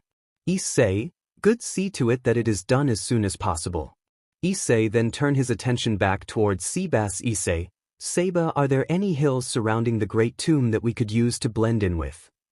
Seabass, no my lord, am afraid not. The area is barren, nothing but flatlands as far as the eye can see. Issei then understood, but fortunately he knows the land can be multitude to suit their needs around the surrounding area. Issei, fortunately the land can be shaped and molded to suit our needs, would making dummy hill service. Seabass, yes, I do believe we would blend in perfectly with such a surrounding. Issei, excellent, then that is what we shall do. Afterwards we will use illusion magic to hide the open areas we cannot cover, but we shall also cover them with ice and snow. Would that be acceptable? Mayor, Mayor, of course my lord, it will be done. Issei then decided to ask all of his guardians and his queens one final question that he needs to get off his chest. Issei, lastly, there is a question I would have each and every one of you answer, including you my faithful queens. First, Shelter, in your own words, tell me what kind of person I am to you. Sheltir immediately smiled and blushed a little bit. She was more than glad to tell her one true lord and her true feelings about him, and she quickly answered. Shelter, beauty incarnate, there is nothing living or undead that could ever compare with your radiant glow, my lord. Issei then turns his attention towards the others and asked each and every one of them the same question, and they were more than happy to answer. Issei, Cositus, Cositus, a man whose strength is unrivaled. You are truly worthy of the frozen throne of Icecrown Citadel, always and absolutely. Issei, Erwa, compassionate, and you're always 3 steps ahead of the game. No, make that 10 steps. Issei, Mayor, you're a leader who's kind as well as a merciful, and the one true lord and emissary of the Scourge. Issei, Demiurge, a man who makes wise decisions then acts upon them efficiently and without any form of hesitation. Also, your enigmatic nature makes it highly impossible to protect you. Issei, Seabass, you are the true lord and emissary of the Scourge and the leader of the guild that freed us from Arthas, the previous Lich King, and even though the other guild members have left us behind, you and Queen Rias graciously and mercifully stayed behind. Until the very end there is no one more worthy of the frozen throne than you, my lord, and for that you have my eternal allegiance, Issei. Albedo, you are the highest-ranking member of the guild that freed us from the previous Lich King, and even though you took up the medal of becoming the new Lich King, you did not treat us like our previous Emperor. You are gracious, merciful, kind-hearted, and caring. You are one true and ultimate Emperor of Ice-Crown Citadel and the Great Tomb of Nazarick. Issei, Anubarak. You are the one true Emperor of the Nerubians. Even though we are now undead, you still treat us as living beings and respect our straight, and for that I pledge my eternal allegiance to you, my lord. You are my one true Emperor. Issei, Lord Marogar. Even after you destroyed me, you recreated me, and even though I am undead, you somehow gave me life. If you are my glorious creator and my one true Emperor and the one true ruler of the Scourge, there is no one more worthy of the frozen throne than you, my lord. Issei, Lady Deathwhisper. Lady Deathwhisper, a man who's willing to lay down his life for his comrades and subordinates alike. Issei, Sindragosa, the one true ruler of the dragons, both living and undead. Issei, Spinestalker, a man who's worthy of the throne above all else. Issei, Rhymefang, the one true ruler and star of Ice-Crown Citadel and all beings living and undead. Issei, Valithria Dreamwalker, my savior from a life of eternal torment. Issei, High Overlord Sorfang, High Overlord Sorfang, a man who undefeatable on the field of battle and is worthy of the sword of Frostmourne. Issei, Deathbringer Sorfang, the man responsible for reuniting me with my father. Issei, Muradin Bronzebeard, a man I've trained since he was just a young lad and a man who made the ultimate sacrifice in becoming the Lich King and who I see as my brother. Issei smiled a little bit underneath his helmet. Even though he used to be a NPC, he always considered hearing his advice in game and thought he could use it in the real world. He's glad to have him on his side. He then continued to look towards the remaining guardians and asked their opinions. Issei, Kel'Thuzad, a man worthy of the helm of domination and to be the one true Emperor and Lord of the Scourge. Issei, Queen Azhara, the man responsible for saving the Naga by welcoming us into your home. You saved my people, and for that we have pledged our undying loyalty to you, our one true Lord. And Deathwing, a man that can bring about the cataclysm if he chooses so, but yet shows restraint when necessary and truly worthy of the title Dragon Tamer. My lord. Issei, Professor Putricide, a man who could bring about the end of the world if he so chooses, and the Emperor might behind the plague of undeath, and that can allow me to create any sort of creations for the armies of the Scourge. For that I am ever grateful to you, my lord. Issei, Sister Svalin, the one true Lord and Emperor of the Frosser Vrykul and the Valkar. We swear our eternal allegiance to you, my lord. You have given us power beyond imagining, and we are more than happy to serve you in life and in death. Issei, finally there is you, my queens, and your own opinions. What do you think of me? The Queen Lana spoke up first. She had a smile and a blush on her face. Even though she was technically an undead elf vampire, she can still feel the life within her. It's thanks to her one true Emperor and her lover that she's able to feel somewhat alive again. Queen Lanathel, a man who I will love for all of eternity and is the one responsible for letting me be able to feel once again. Even though I am technically undead, you managed to give me life once again, my love, and for that I will always love you. Wherever you go, I will always be by your side. Issei, next is you, Liadrin. What do you think of me? Lady Liadrin, the savior of the entire elven race, and you've saved my life on more than one occasion. You even freed me from captivity from Arthas. You saved my life and you have earned my eternal love. I will always be by your side now and forever. I love you, my Lich King. Issei, Sylvanas, what do you think of me? Sylvanas Windrunner, you just now brought me back to life. Everything that was taken away from me by the previous Lich King, by Arthas Menethil, you have just given me back, so I truly mean what I am about to say. You saved my life. You will have my eternal love now and forever. You've brought back the High Elves. You saved my people, and you saved me. I will forever be by your side now and forever, my love. Issei just smiled and nodded his head. Even though these three will probably never replace everybody else from back home, he will do what he can to provide all the love and care he can for these women. And now finally, he turned his head towards his Crimson Queen, his Ruin Princess, his eternal love, Rias Gremory. Issei, And Rias, what do you think of me? Rias just looked up with a massive blush and smiled as wide as the ocean itself. Their appealing blue ocean eyes, tears could be seen coming out, but these were not tears of sorrow, these were tears of joy, and she gladly expressed her love towards Issei Rias. My love, you saved me from a marriage that I never wanted. You risk your life time and time again to protect me and everybody you cared about from death. You sacrificed everything over and over and over again just so that we could have eternal happiness. You have done more for me and for everyone here that I could possibly imagine. It is that very reason why I will always love you now and forever. You are my king, you are my love. You may do with me as you wish. My heart, my mind, my body and my soul belong to you now and forever. I love you. Issei just smiled. If at all the support from his guardians and his wives he received, he was forever glad to have them in his life. Now it was time to get down to business. Issei, thank you, all of you. I have heard your thoughts and given you your orders. Go work faithfully in the name of the Lich King. Everyone, yes, my lord. Issei, my wives. Would you care to join me? Rias, we would love to join you, my love. Sylvanas, indeed, Lady Liadrin, very much so. Beelde Queen Lana, even though I am technically one of your queens, I am also one of the floor guardians. I will catch up with you soon, my love. Right now I must carry out your orders. Very well then.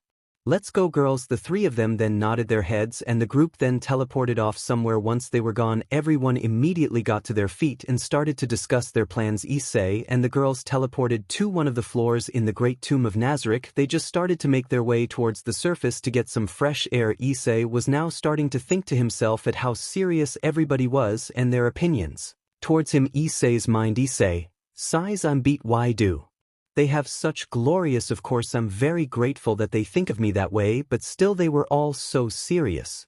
Oh boy, this is going to be quite the adventure now, isn't it? Real world. Meanwhile, back with everybody else, they started to discuss their Raptor's plan and were eager to carry out their orders. Mare, I thought I was going to faint. That was so scary. For a moment I could feel his icy aura. That wasn't the same Erua.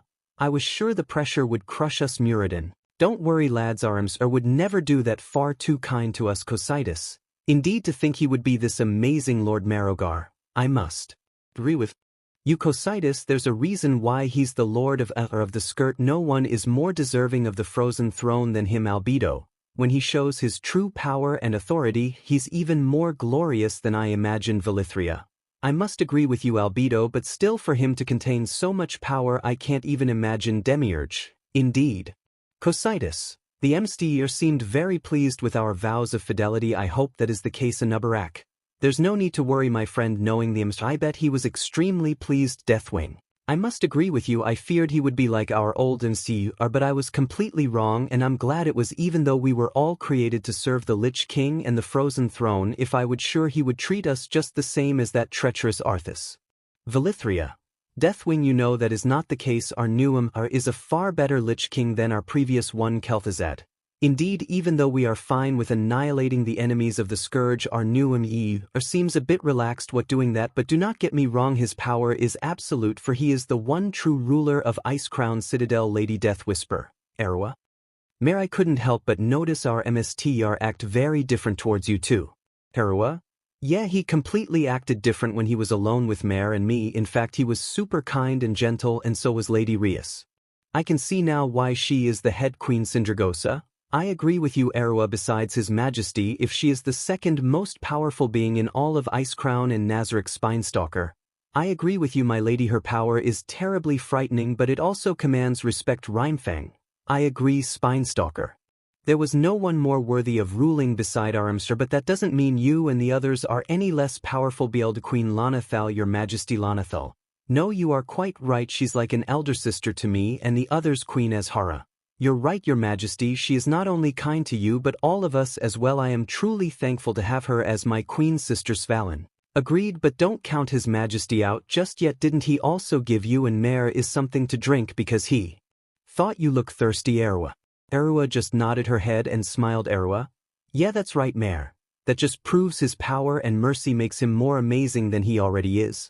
Aldio turned around with an absolute smile on her face, and so did Lanathel. Albedo, it's just as you say, Mare, he was incredible, wasn't he? Lanathel, He sensed our feelings and acted on them accordingly. He even cured Sylvanas and returned her to normal. That just proves his mercy and his kindness. Truly no one is more deserving of the frozen throne than he is of the 41 original guild members who liberated us. He stands at the top above them all, and when all the others left us he mercifully stayed with us until the very end, and for that he has my eternal love. Everybody was truly grateful that the Lich King stayed behind until the very end. In fact, he could just be the most powerful king they've ever had. Even if another were to replace him, they would never obey him. Even if they are forced, they would desperately try to resist, because their current king is their one true ruler, as everyone was truly grateful towards their emperor. Seabass' sister Svalin and Anubarak were eager to carry out their orders for their Emsir. Seabass turned towards BLD Queen Lonathal and Albedo and bowed his head. Seabass: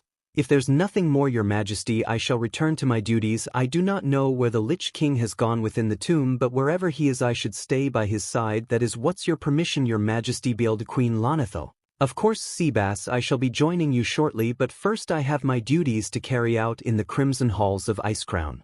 BLD Queen Lonathal turned towards the other guardians and began to tell them to carry out their orders. Lonathal: "Albedo, you will accompany me to the Crimson Halls. The rest of you have your orders. Mare, head outside of the tomb and start creating the defenses for the entrance to Icecrown. Anubarak, send out your finest scouts towards the surrounding areas and have them report back on anything they see. Sister Svalin, you and your Var will patrol the skies above the Great Tomb. Deathwing, you will be guarding the entrance in your human form for now. Everyone else carry out your duties accordingly. Everyone." "Yes, your highness." Seabass: "Of course, my queen. Now if you all will excuse me, I must take my leave." Seabass began to walk out of the arena, leaving everybody else behind. But before everyone carry off their duties assigned to them, they had a little discussion first. But before they started, Demiurge noticed that Shelter was still on the ground and he could hear slight whimpers, and he quickly asked if she was all right. "Demiurge, is there something wrong, Shelter?" "Cocytus, are you hurt?" "Muradin, you all right there, lass?" "Lord Marogar, if you hurt we can help heal you if you would like." Shaltir looked up towards everybody with a small blush and a smile suddenly that she was fine, but what she was about to say Albedo was not going to be happy about. Shelter: "No, I'm fantastic. I just got a little overstimulated." As all his power was so intense, my underwear went through a small crisis. Everybody just had deadpan looks at what she just said. Lana fell just face-pwned and shook her head in annoyance. Albedo started to let out a violent purple aura signaling that she was upset. Albedo: "Disgusting beach." Shaltir started to get little frustrated herself and retorted, "What? Don't pretend you aren't thrilled over the gift he just gave us. He showed so much of his power. If something light that doesn't make you what you must be rancid beneath that skirt," she said while screaming. She also let out a red aura surrounding her body, showing that she was not going to back down. Albedo just retorted, screaming at the top of her lungs, showing that she was not going to back off either. "Albedo, you filthy parasite." Shelter: "The Lich King made me what I am. I take pride in that, and a big-mouth idiotic gorilla like you won't change that." "Albedo, keep flapping those fangs. Lamprey, see where it gets you." Both of them stared one another down, letting out their respective auras. Meanwhile, everybody just watched as some shipped their heads at their idiotic stupidity. Lonathal, however, decided to let those two go at it, seeing that they needed to cool down. She looked towards Demiurge and he nodded his head, knowing that she gave him permission to handle the situation. He looked back towards everybody and decided to speak. "Demiurge, right? Erua or Sindragosa? I'll let you deal with the woman issues," he said as he turned around to go speak with the others. Erua started to freak out a little bit now that she was told to handle this situation. "Erua, whoa, not so fast, you can't jump this one on me." "Demiurge, if it starts to get bloody, Sindragosa, it might be best if you interfere." "Sindragosa, not to worry, I'll take care of it if it gets too bad. But for right now I say Erua's got this." "Erua? Oh, come on." Muradin, Lord Marogar and Nubarak and Cocytus just shook their heads in the noise. They couldn't believe how childish those two were when it came to their FR. "Cocytus, goodness, is this really something worth fighting over?" Nubarak: "Indeed, it's quite ridiculous." Muradin: "You can say that again, lad. This is just stupid." Lord Marogar: "How ridiculous?" "Well, I'm sure Erua's got this." Erua couldn't believe that none of them would help her and started complaining. Erua: "Oh, come on, not you guys too." Erua just shook her head, then decided to go over and try to stop the cat fight from escalating any further. "Demiurge, Their vitriol aside, I'd be quite interested to see the result of such a union. It would be a great addition to the armies of the Scourge Mare. What? Demiurge? It would most certainly pave the way for the future of Icecrowd and Nazarik's future mare. I'm not sure I follow you. Demiurge, sighs, every great ruler needs an heir, don't they? His Majesty graciously stayed behind until the very end. However, one day, he may leave to join the other members in his guild wherever they went. Therefore, as we all know, Lady Rias his #1 queen, so it would be nice if those two would produce an heir we could graciously pledge our loyalty to. Agreed. As he said that, Mare and a few others understood where he was getting at. Queen Azhara decided to speak up with Velithria assisting her. Queen Azhara, so you're saying that Lady Rias should get Bia to his first child? It does make sense, Velithria. I agree. Professor Putricide. Oh, I can hardly wait for the day that will most certainly be good news for everyone. Good news indeed. However, Cocytus and the others overheard and they were outraged at what they were considering. Cocytus. Ridiculous. If we do our jobs that won't be necessary. Muradin. Agreed, lad. Though I must admit it would be nice to see is either Lady Rias, Lady Liadrin, Lady Sylvanas or Lady Lanathal give birth to his children. Demiurge. Yes, indeed, just think about it. Instead of serving just one lord, we could pledge ourselves to his line. Lord Merogar, Cocytus, Anubarak and Muradin immediately had stars on their eyes, thinking that it was probably the right idea. After Cocytus. That would be kind of nice. No, wait, what am I thinking? It would be beyond wonderful. I can see it clearly now. I would be Uncle Cocytus. Lord Merogar. Indeed, I can see it perfectly, truly beyond wonderful. Anubarak. Wonderful, try ecstatic. It's beyond wonderful. I can hardly wait for the day. Haha. Muradin. Instead of an uncle, hell, I would probably be a grandpa. Ha ha, this is beyond wonderful. Ask. The four of them walked off talking about the possible future of them being uncles and grandpas to their MSDers. Line Rhymefang, Spinestalker, High Overlord Sorfang and Deathbringer. Sorfang came over and heard of the commotion. Spinestalker. Well, the four of them seem to be having fun. Rimfong. Indeed, they most certainly do. High Overlord Sorfang. Well, if that does happen, consider me the official trainer of the MSDR's child. I'll teach them all about the art of combat. Haha. Deathbringer Sorfang. That is a nice thought, father. As the others were discussing, Demiurge decided to ask Mare why he was wearing a skirt. Demiurge. By the way, Mare, is there a particular reason you're wearing female garments? Sindragosa, Deathwing and Kel'Thuzad as well as Lady Deathwhisper decided to ask him, confirmed the question that Demiurge was asking. Sindragosa. Actually, I'm quite curious as that myself. Why are you wearing female's clothing, Mare? Deathwing. I'm curious as well, Lady Deathwhisper, as am I. Kel'Thuzad. If I remember correctly, wasn't it one of our MSDR's guild members that suggested such a thing to you? Mare turned towards Kel'Thuzad and confirmed his question. Mare. That's right, Kel'Thuzad. Actually, this is something that Bukubukachagama chose for me when they became our leaders. She said I was a cross-dress or something like that. Maybe wearing these clothes makes it easier for me to cast my magic spells. Kel'Thuzad and Demiurge put their hands on their chins, finding the topic of the subject interesting. Demiurge. Quite interesting. Kel'Thuzad. Indeed, Demiurge. Quite interesting indeed. Demiurge looked towards the others as he spoke. Demiurge. Perhaps it would be fruitful to try having the males dress in female garments at some point later on. Lady Deathwhisper. I'm not sure about that though. If ever such a time arrives, it might be quite funny. Deathbringer Sorfang. One thing's for sure, you'll never catch it in the orcs in female clothing. That's just nothing but an outright disgrace to our pride. High Overlord Sorfang.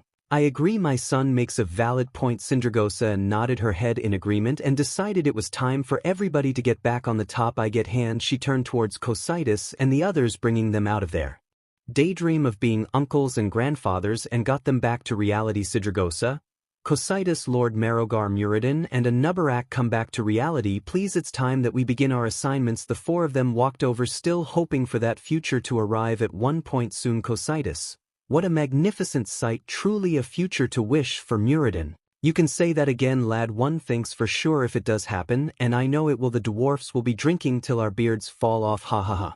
Deathwing. We're happy that you're all happy. Sister Svalin. Agreed. Sister Svalin turned towards where Erua as well as Albedo and Shaltir were, hoping that the little cat fight was over. Sister Svalin. Erua, have Albedo and Shaltir finished their little spat yet? Erua turned towards everyone else and told them that they finally stopped at their bickering. Erua. Yeah, the cat fight is over, but now they're arguing. Spinestalker just shook his head and decided to ask the question. Spinestalker, good grief, what are they arguing about over this time? Albedo and Shaltir looked over towards everybody else and decided to answer their little question. Shaltir, we are deciding who the Emstus main SS will be behind his loyal queens.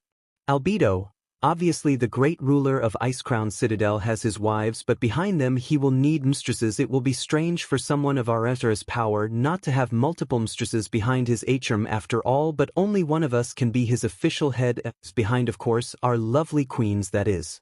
BLD Queen Lanethal if decided to come over and break up the situation and sent everyone to carry out their duties. BLD Queen Lanethal. Yes, that's quite fasting, but we should really be focusing on our tasks that the MST are set for us. Albedo bowed her head towards one of the queens and complied with her orders. Albedo, yes, my lady, of course, let's get back to work. But Shaltir, we will discuss this letter at length, she said as she was getting ready to go with the queen towards the Crimson Halls. Shaltir just gave her a smirk. Shaltir, looking forward to it. Lanethal turned towards everyone and told them to go about their duties. BLD Queen Lanethal, now then, it's time to begin planning. Everyone, you know your orders, now get to it. Everyone bowed their heads toward the queen and went about their duties. Professor Putricide decided to go back towards the Plague Works, is in Icecrown, hopefully to conjure up some newborn powerful soldiers for the Scourge. And Nubarak youth sent out his finest scouts towards the surrounding area. Sister Svalin and her Velka immediately headed towards the surface and started to begin patrolling around the Great Tomb. Meanwhile, back with Issei Rias and the others, there were in the personal chamber of the Lich King, the Frozen Halls. Issei headed towards the Halls of Reflection and decided to store Frostmourne back in place where he kept it. He stepped forward and let go of his sword, and I started to float in place. Issei stared at it for a brief moment before turning around and entering his personal chambers. Once he entered back into the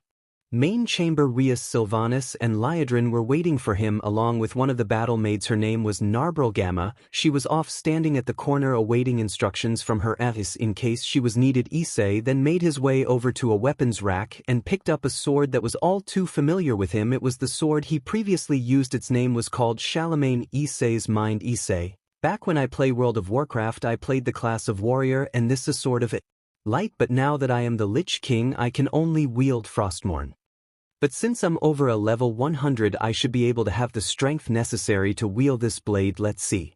Real world. Issei tried swinging the holy sword, however it did not go so well as it rejected him. The others noticed this and wanted to see if they could help, but Rias raised her hands and stopped them from continuing. She knew her beloved could do this. Issei's mind. Issei, looks like I still can't wield the weapon properly thanks to me being the Lich King. But if I were to equip my old armor, I might just have the necessary skills to wield the blade. It's been over 3 days since me and Rias were transported to this world, and I haven't felt uneasy about my undead form, though technically I am still living in a way. Maybe mentality changed when I was transported to this world. I wonder if Rias's changed as well. I'll ask her about it when in private. But for right now, I should probably go ahead and equip my previous armor. Real world. Rias, is everything all right, my love? Issei, yes, everything is fine. I think it's time to equip my previous armor for a short while. As he said that, a magic circle formed around him and the armor of the Lich King disappeared and a new one took its place. His armor was golden in color with silver outlines and had lion-like appendices on his armor. Back amongst his guild, he was known as the Golden Lion, which was ironic considering his old friend Serorg Beal had the Lion of Namia as his sacred gear, and he was known as the Golden Lion while in his previous life he was known as the Red Dragon Emperor. He remembered making his character specifically to honor his old friend. Now it's time to equip his armor and see how it fits. He immediately equipped his armor and it felt like old times. Once his new set of armor was equipped, he immediately picked up the sword again and swung it, this time successfully. He could feel the power of the blade. It appears he can only use the sword when he uses this armor. Rias was proud of her lover. Rias's mind. Rias, it appears he's figured it out just like I expected them to. Even though we are no longer in our previous world, I'm just glad to have him by my side. In a matter what the future has in store for us, I will never leave him. Reek world. Issei turned towards Narbril and told him that he and his queens were going outside for a brief moment. Issei, Narbril, myself and the others are going outside the tomb for a bit. Narbril, the guards shall accompany in, my lord. Just say the word and it will be done. Sylvanas, that will not be necessary. Narbril, we shall be fine. Narbril spoke up again trying to convince them that it was dangerous to leave without an armed Issei, especially in this new world that they know nothing about Narberl. But my lords, if you leave without an Issei, we will be unable to protect all of you. It is our sworn duty to act as your shields and perish, my lords Liadrin. We will not allow that. Issei, indeed there is something I want to do discreetly. My decision is made. Is that clear? Narberl bowed towards her king, understanding her orders. Narberl, as you wish, my lord. My ladies. Rias spoke up next and reassured her that everything would be fine. Rias, no need to worry, we will act as our protection, so there is nothing to worry about. As she said that, the four of them teleported away near the entrance of the great tomb. Issei, this is so tiring, I won't be able to use my powers as the Lich King in this armor. However, that's not to say that this armor isn't powerful in its own right. It is my armor after all, and it comes with its own advantages. Lady Liadrin, I remember you wearing that armor and then training courtyards of Lordaeron. It's there that we first met. Remember? Just a quick reminder, when Issei wearing this armor, his voice is normal, but when he's using the armor of the Lich King, he has the voice of the Lich King. If you don't know what his voice sounds like, I highly recommend you look it up on YouTube, or if you played World of Warcraft, then you know what I'm talking about. Issei, yeah, I remember you kicked my butt in the training courtyards, but now I think I'm on par with you, if not a little bit stronger. My love. Lady Liadrin giggles. Perhaps maybe one day soon we can go to the training courtyards and spar for a little bit. I would love that. Plus, that will give us some alone time together. Issei blushes at her boldness. She reminds him of Aquino and how straightforward she was with him. Now that he thought about it, he couldn't help but feel sad that he could no longer see his precious Aquino. Rias could feel his thoughts, and she was also deeply saddened that she could no longer ever see her best friend again. It truly hurt her towards her core, cause she's been with her from the very beginning. She decided to change the topic and lighten up the mood. She decided to go up to him and grab his right arm and enveloped it in her breasts and him. Cece, look, Rias, don't forget about me, my love. Just remember that I am the head queen here, and I also want my alone time with you. Maybe soon we can plan for some alone time of the bedroom. Will you think about that, love? Sylvanas got a little jealous when she heard that and decided to quickly go up and enveloped his left arm and her breasts as well. Sylvanas, don't forget about me, lover. You are my and my king. My mind, heart, body, and soul belong to you. Just remember, whenever you need me, don't hesitate to call. Issei was glad to have these girls in his life, and he was doing his very best not to get a nosebleed underneath his helmet. He decided that the playtime was over and got both of his arms out of the girls and coughed in his hand, trying to get everyone back on topic. Issei, cough, cough. Not to change the topic or anything, don't worry girls, we'll plant some time together alone after this, but we need to stay focused. The girls immediately understood, and the four of them ascended up the stairs. Once they got to the top, they saw a group of people. It was the 3 demon generals under the command of Demiurge and 5 of the most elite death knights in all of Icecrown. The 3 demon generals' names were Jealousy, Avarice, and Wrath. Issei's mind. Issei, Jealousy, Avarice, and Wrath, along with 4 of my best death knights, Captain Falric, Captain Marwyn, Scourge Lord Tyrannus, Thessarian, and High Overlord Darian Mograine. What are the 3 demon generals under the command of Demiurge and the 5 most elite death kites in all of Icecrown doing here on the first floor? Jealousy, Avarice, Wrath, Captain Falric, Captain Marwyn, Scourge Lord Tyrannus, Thessarian, High Overlord Darian Mograine. As he was thinking to himself, Demiurge appeared out of the corner and notices the group. Real world. Demiurge gasps. Issei's mind. Issei, Demiurge. Real word. Demiurge. The 3 demon generals and the 5 elite death kites immediately got on their knees and bowed before their king and queens. Demiurge, it's you, my lord and my ladies. My lord, why are you and the queens traveling without an arm and wearing your old armor? Issei's mind. Issei, CRP. How did he know? Okay, just calm down. Only someone wearing a guild ring like myself and as my queens can freely transport from Icecrown Citadel to anywhere in the Great Tomb of Nazarick. Of course he knew. Real world. Rias noticed her lover's body language and decided to speak up for him. Rias, Demiurge, are you saying that our MSTR walk where he pleases? Demiurge became a little nervous at the Crimson Queen's question and quickly reassured his queen that he meant no disrespect. Demiurge, and no, your majesty, forgive my rudeness, I did not mean anything by it. I'm just really concerned for yours and his majesty's safety is all. Sylvanas, not to worry, Demiurge, myself and the others are acting as his majesty's bodyguards. Issei, indeed there is a reason for all this. Demiurge thought it over for a brief second, then it immediately came to him and he praised his Emor for his line of thought. Demiurge. So that's how it is. As expected of a great ruler such as yourself, my lord, your attention to detail is impeccable. Issei was a little bit confused. Issei's and Rias's minds. Issei. Wait, what? I just wanted to go outside for some fresh air. Rias. Issei, I believe it's best to just go with it. Issei. Alright then, if you say so. Real-world Demiurge spoke up again and decided to not let his enemies go outside of the tomb without proper protection. Demiurge. However, my lords, I cannot allow you to leave here without an it's something what to happen to you all. I can never forgive myself. Issei thought it over for a brief second and decided to allow him and only him to accompany them. Issei. Very well, then I will allow you and only you to accompany us. Issei and the others begin to walk past the group. Demiurge and the others only bowed toward their eyes and were grateful. Demiurge. Thank you for indulging in my selfishness, my lord. I promise you I will not fail you.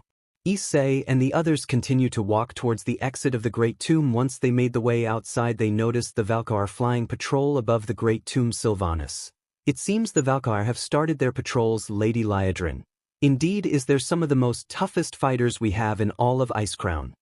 Rias. Agreed. After all, they were created by the Lich King himself. As the group continued to look up into the sky, that can help but notice how appealing the night was, especially Issei's mind. Issei. Is amazing. I've never seen a night as clear as this one before, not even back on Earth. The artificial sky blue planet made on the 6th floor wasn't pressure, but it didn't hold a candle to this. Real-world Issei reached into an artificial dimension and pulled out several necklaces, one for himself and Sylvanas and Liadrin. Rias didn't need one because she had her demonic wings. Issei gave the girls the necklaces. They already knew what they were and they put them around their necks, and so did Issei. These necklaces were enchanted with a flying spell. Issei looked towards the others and they nodded to him and he nodded back. Issei, fly. In an instant, Issei, Sylvanas and Liadrin began to fly in the air. Rias released her demonic wings and quickly joined up with them. Demiurge immediately changed into his demon form and released his wings and quickly joined his eyes in the air as well. Issei and the girls flew very high in the sky, enough that they breached the clouds. Once they did, they saw the full moon and the night is clearer. Stay. Issei took off his helmet, revealing his face. He then tossed his helmet aside and it disappeared into thin air. Issei and the girls just looked up into the starry night sky. Issei. We can see everything, we're just the moon's light. Rias. Indeed, my love, it is quite appealing. Sylvanas. It's unbelievable beauty at its peak. Liadrin. Agreed. Issei continued to look out across the land. Issei. The stars in the sky glitter like jewels and a treasure box. Demiurge managed to catch up with the others and he commented on his thoughts. Demiurge. I believe this world exists so that you may dominate it and adorn yourself with its infinite riches, my lord, and we guardians and the scourge exist to help you do so, my lord. The girls heard what Demiurge said towards Issei and he was right. Should he choose to do so, they will stand behind him 100%. Issei. You could be right about that. Perhaps I was sent to this world to obtain those jewels for myself along with every treasure that shines beneath them, but too hard. Such things would be the height of selfishness. Instead, I could use them to adorn the Great Tomb and all of Icecrown and the residents of the Resign within and any friends or allies of Icecrown. Demiurge. Rias and the others bowed their heads toward their Emperor. Rias. If you wish it, we will use all the power the Frozen Throne to obtain it for you, my love. Issei. Ha! We don't even know what exists in this world. It's a little early for a quest like that, my love. Then again, it makes me think the most enjoyable thing right now might be taking over the world. This did not go unheard by Demiurge, who did his best to hide a shocked expression. He understood MSDR's intentions now and he would do everything he could to make sure this world will belong to the Lich King and would fall before the might of the Scourge. Issei's and Rias's mind. Issei. Ah.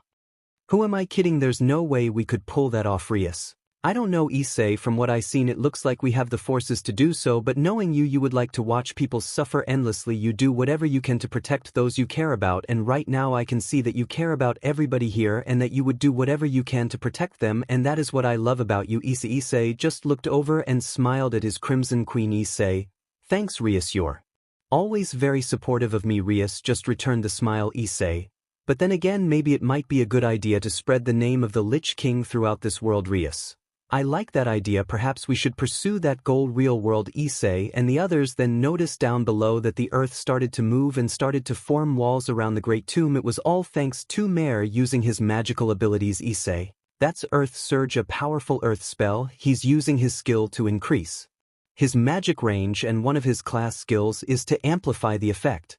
Well done, Mare Rias. He most certainly is skilled. Sylvanas. Indeed. Liadrin then noticed the clouds start to get darker and a bit of thunder could be heard. Then it started to snow and ice could be seen being formed on the ground. Liadrin. He's done really well recreating the frozen lands of Northrend. Issei. Most certainly. Demiurge decided to speak up and asked his MC or what he planned to do. Demiurge. My lord, may I ask what you plan to do? Issei. I want to thank Mare for his hard work. What do you all think I should give him as a reward? Rias. Whatever you decide, I'm sure he will be most happy with. My love. Sylvanas. I agree with Rias. No matter what you give him, I say he'll be grateful for. Liadrin. Demiurge. What do you think our MST or should reward him with? Demiurge. I'm sure he would be happy just to have his majesty would speak to him. My lady. Issei. Issei quickly re-summed his helmet and put it back on, then descended to where Mare was with the others following suit. Once they descended to the ground, Mare noticed the group and quickly ran over to them. Mare. Oh, your majesties. Were you here? Oh no, did I make a mistake already? Rias and Sylvanas just smiled and walked over towards him and patted his head, each taken their turn. Rias. Not at all, Mare, you are doing a magnificent job. Sylvanas. Indeed, you've made it look just like the lands of Northrend. Mare just smiled at his queen's compliments. Mare.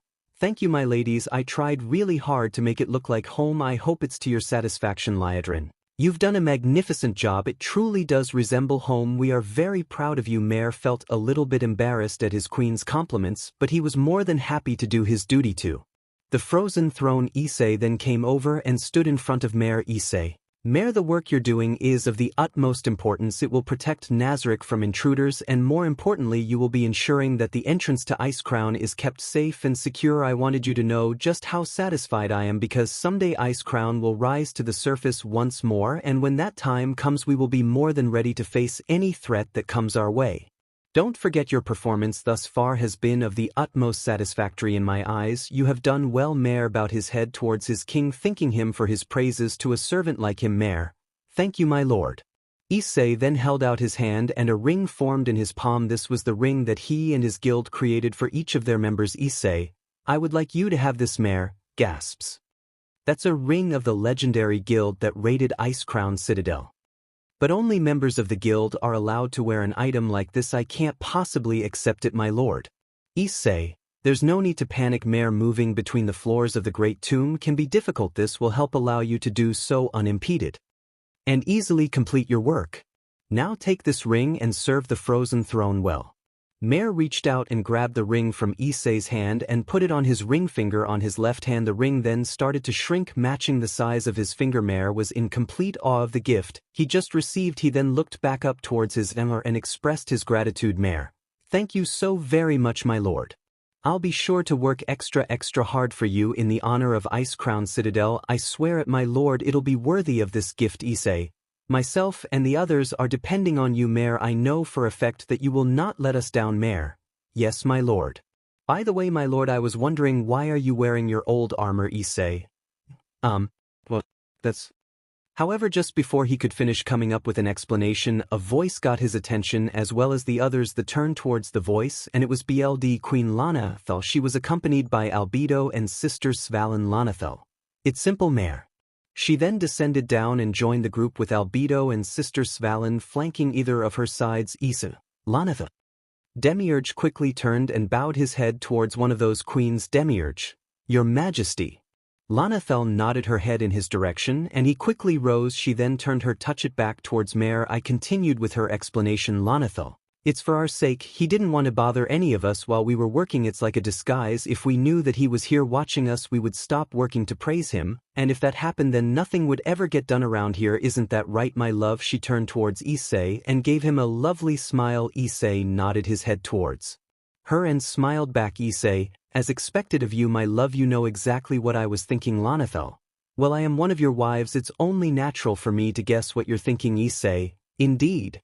Now Sister Svalin, have the Valkar found anything on their patrols, Sister Svalin? No, my lord, fortunately it would seem we are pretty isolated out here, so I doubt anyone would be able to sneak up on us, and even if they did, that wouldn't make it past the outer defenses. Issei, very good, and what about?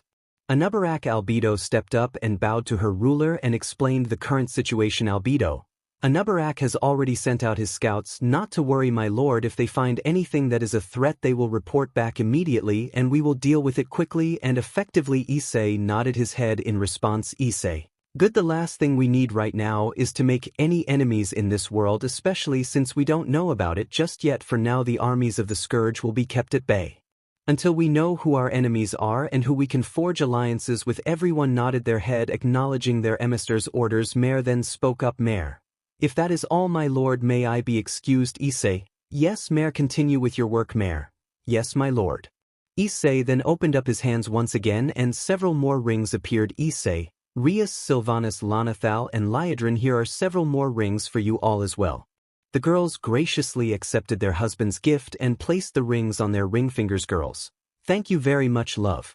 Issei then smiled and blushed at his girls. He then turned his attention towards Albedo and Demiurge. Issei, Albedo and Demiurge, I shall give you all on the others' rings another time. Albedo, we understand, my lord. Demiurge, indeed, I only hope that one day we can prove ourselves worthy of such treasures. That bowed their heads towards their Issei nodded his head towards them. Issei, I have done what I plan to do. I shall return to Icecrown before I can cause any more distractions. Issei then teleported away back towards Icecrown Citadel, with the girl soon teleporting as well following him. Meanwhile, far off somewhere in the middle of the night, we see a large group of armored knights riding horses off to their destination. A man and his soldiers were on top of the hill overseeing preparations for the upcoming operation. We will attack the next village tomorrow morning and guide the beasts to their cages. The man had an evil smirk and a large scar across the left side of his face. All the preparations were being made. Further operations soon. Their target will face the might of the slain theocracy. A large group of knights, totaling around over 50 soldiers, was riding through the countryside with the leader riding in the very front. The man was Talon and a muscular build with tan skin and a beard. This man's name was Gazef Stranov. He was the chief warrior of the proud kingdom of Riastais. The soldiers he had accompanying him were part of the royal army. Their armor was mixed. They had armored chest plates, armored shoulder pauldrons, and armored shin guards. The rest of their armor was mostly lethal. The soldiers continued to ride through the countryside. One of the riders, being the vice commander of the group, rode beside Gazef, informing him there was smoke up ahead. Vic, commander, sir, the village is burning. Gazef looked up ahead. Only does he smoke off into the distance, indicating that there was truth behind the vice commander's words. He immediately put on a serious face as he and his men continued to ride ahead to the burning village. Once they got there, they immediately did what they could to help out the survivors. Soldiers were helping wounded civilians and moving debris out from underneath them, doing whatever they can to provide the aid necessary. All the while Gazef looked on with both frustration and sorrow for his people. Immediately towards the vice commander and give his orders. Gazef, vice chief, these people need help. Make sure they get back to Irantal safely. The vice commander decided to speak up and voice his opinion towards his commanding officer, whom he respected. Vice commander, General Gazef, what is the vice chief? Vice commander, something's wrong here. The king ordered us to track down and terminate the bandits responsible that had been attacking villages, right? Gazef nodded his head towards his question. Gazef, that's correct. Vice commander, okay, then why did they send us out here with only 50 soldiers, especially when the Baharuth Empire might be responsible for this? Gazef understood his vice commander's concerns and quickly addressed them. Gazef, it's a top secret operation. The vice commander started to get a little frustrated, thinking he knew who was really behind this, and voice his opinion towards his general. Vice commander, sir, you know who's behind this? Gazef looked towards his vice commander closely, thinking he knew what he was talking about. Vice commander, the noblemen want you to fail, sir. If they can rule the king's most trusted general, the name would have a clear path to the throne. It's so transparent. Gazef gave him a hard look and told him that now was not the time. Gazef, that's enough, vice chief. However, the vice commander pushed further on the argument. The only reason he was pushing further was because he respected his general more than anything else. Vice commander, But sir, you know I'm telling the truth, we're walking straight into a trap. Our forces should head back to Irantal as fast as possible. If we split up now it will only weaken us. A few villages may be lost, but it's a small price to pay in order to keep the most powerful swordsman in the country alive. Gazef just looked away and sighs to himself, knowing that he was right, but he had a duty to fulfill to the king and to the kingdom, and that was to save his majesty's people no matter the cost, and find the criminals responsible for all this destruction. Gazef then looked out towards the burned ruins of the village and continued to speak to the vice commander. Gazef, I was born a commoner. The vice commander nodded his head, agreeing with his general, telling him he was also born as a commoner as well. Vice commander, so was I. Gazef, I know what it's like to live in these villages, to fear monsters at every turn, always waiting for death. The vice commander nodded his head in agreement. Vice commander, same here. Gazef, then you know what it's like to have hope, praying to God that someone out there would actually show up to protect you. Vice commander, of course I wished every single day that a hero would arrive. But in the end not one person ever came. Gazef just looked back at his voice commander with a determined expression. Gazef, then let us be the ones who do show up. We'll let these people know that it's okay to have hope, that prayers are answered, and that heroes do exist. The vice commander just nodded his head in agreement. However, as all this was going on off in the distance in the forest, the soldiers failed to notice that they were actually being watched. Several pairs of eyes could be seen through the tree line. Indistinct clicking noises could be heard. Several Nerubian scouts could be seen keeping an eye on the current situation. Nerubian Scout 1. We should report this back to His Majesty. He will want to know of the current development. Nerubian Scout 2. Indeed. We'd best be going before we are spotted. However, their clicking noises could be heard far off in the distance. Gazef, thanks to his senses, immediately picked up on the noises and turned towards the tree line with a serious expression. This did not go unnoticed by the vice commander. Vice commander, General, what is, sir? Is everything all right? Gazef, I don't know, but for some reason I feel like we're being watched right now.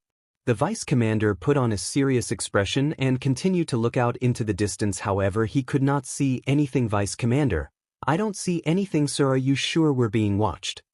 Gazef nodded his head and turned his attention back towards the vice commander and gave his orders. Gazef, Vice Chief, take over for a moment. I'll be right back. The vice commander nodded. It took over the relief efforts. All the Gazef quietly made his way over towards the tree lines, being quietly as possible. He then heard several clicking noises and quickly took cover behind a tree. He poked his head out only to be completely shocked and surprised at what he saw. Massive spider-like beings were talking towards each other. Gazef, by the light, what in God's name are those things? However, he was quickly noticed by the Nerubian scouts. Nerubian Scout 1.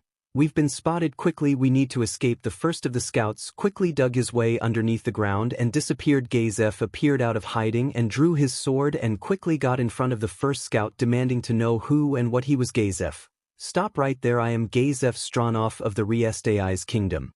Who and what are you? The Nerubian scout was prepared for battle just in case, but he knew he had to escape quickly and report back to the Lich King on the current situation, so he knew that he had to get out of there as fast as possible. Nerubian scout, I am what is known as a Nerubian, a race of insectoid-like beings from the ancient kingdom of Azul-Narab of the Nerubian Empire. However, now my people are now undead, but we see that as a sign of greatness in service to the Great One, the one true Lord and Emperor of the Scourge. Gazef became interested to who this Great One was, and the Scourge, this thing, a Nerubian, he was known as. Apparently, he said his race was now undead minions in the service to this Great One. He knew he had to get more information, and he knew he had to capture this being. Gazef pointed his sword at Nerubian and demanded his surrender. Gazef, in the name of my kingdom, I ordered you to surrender and come quietly. The Nerubian immediately song opening and took it. Nerubian Scout, I'm afraid I must decline.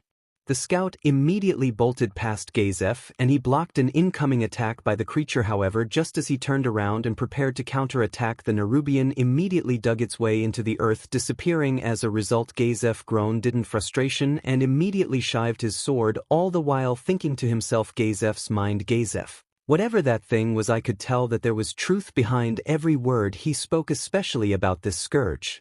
Something tells me that dark days are ahead and that we must be prepared for the worst real-world. Gazef immediately headed back towards the burning village and towards the rest of his men. He knew he had to report to the king about this new development, whatever those things were. You could tell that they were not possibly responsible for this. He knew that they were just observing right now. He had to focus on the current development and find out who really was responsible for attacking the people of the kingdom. Meanwhile, back at Ice Crown Citadel, Issei was in the armor of the Lich King and sat atop the frozen throne. Rias was by his side and Seabass was also there as well, attending to his duties as his MSDR's personal butler. Issei was looking through a mirror made of ice, observing the outside world from afar, wondering what mysteries lie in this world and who had their potential enemies might be. Earlier that day he received reports from the scouts that a Nubarak sent out, apparently several villages nearby were being burnt to the ground and their citizens massacred. Currently Issei was assessing the situation, looking over the burnt ruins of these villages, but he was also curious as to one of the scouts' reports saying that a warrior was brave enough to challenge these scouts, and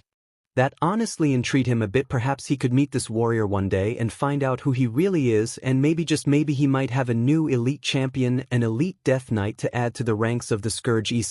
Issei and Rias continued to assess the situation, seeing if there was any outside threats that they need you to be aware of, and perhaps they might find allies that could be useful and help them navigate this world. They continued to look through the ice mirror that showed forest and wide plains. Issei was using his hand to move the sight of the mirror from spot to spot, giving him the better view of the surroundings. Issei's and Rias's minds. Issei, I just need to figure how to work this mirror of remote viewing, then we can really secure this surrounding area of the Great Tomb. Rias agreed, and once we know our surroundings we can better prepare a defense in case any invaders tried to attack. Issei, well, they would be foolish enough to try, knowing that there's a whole army of undead waiting for them. Rias agreed. Love real world. Issei continued to move the viewing sight around more, only to hear Seabass clap in response for his ember. Both Issei and Rias looked towards Sabas in response. Seabass, congratulations my lord and my lady, I knew you were both doing it.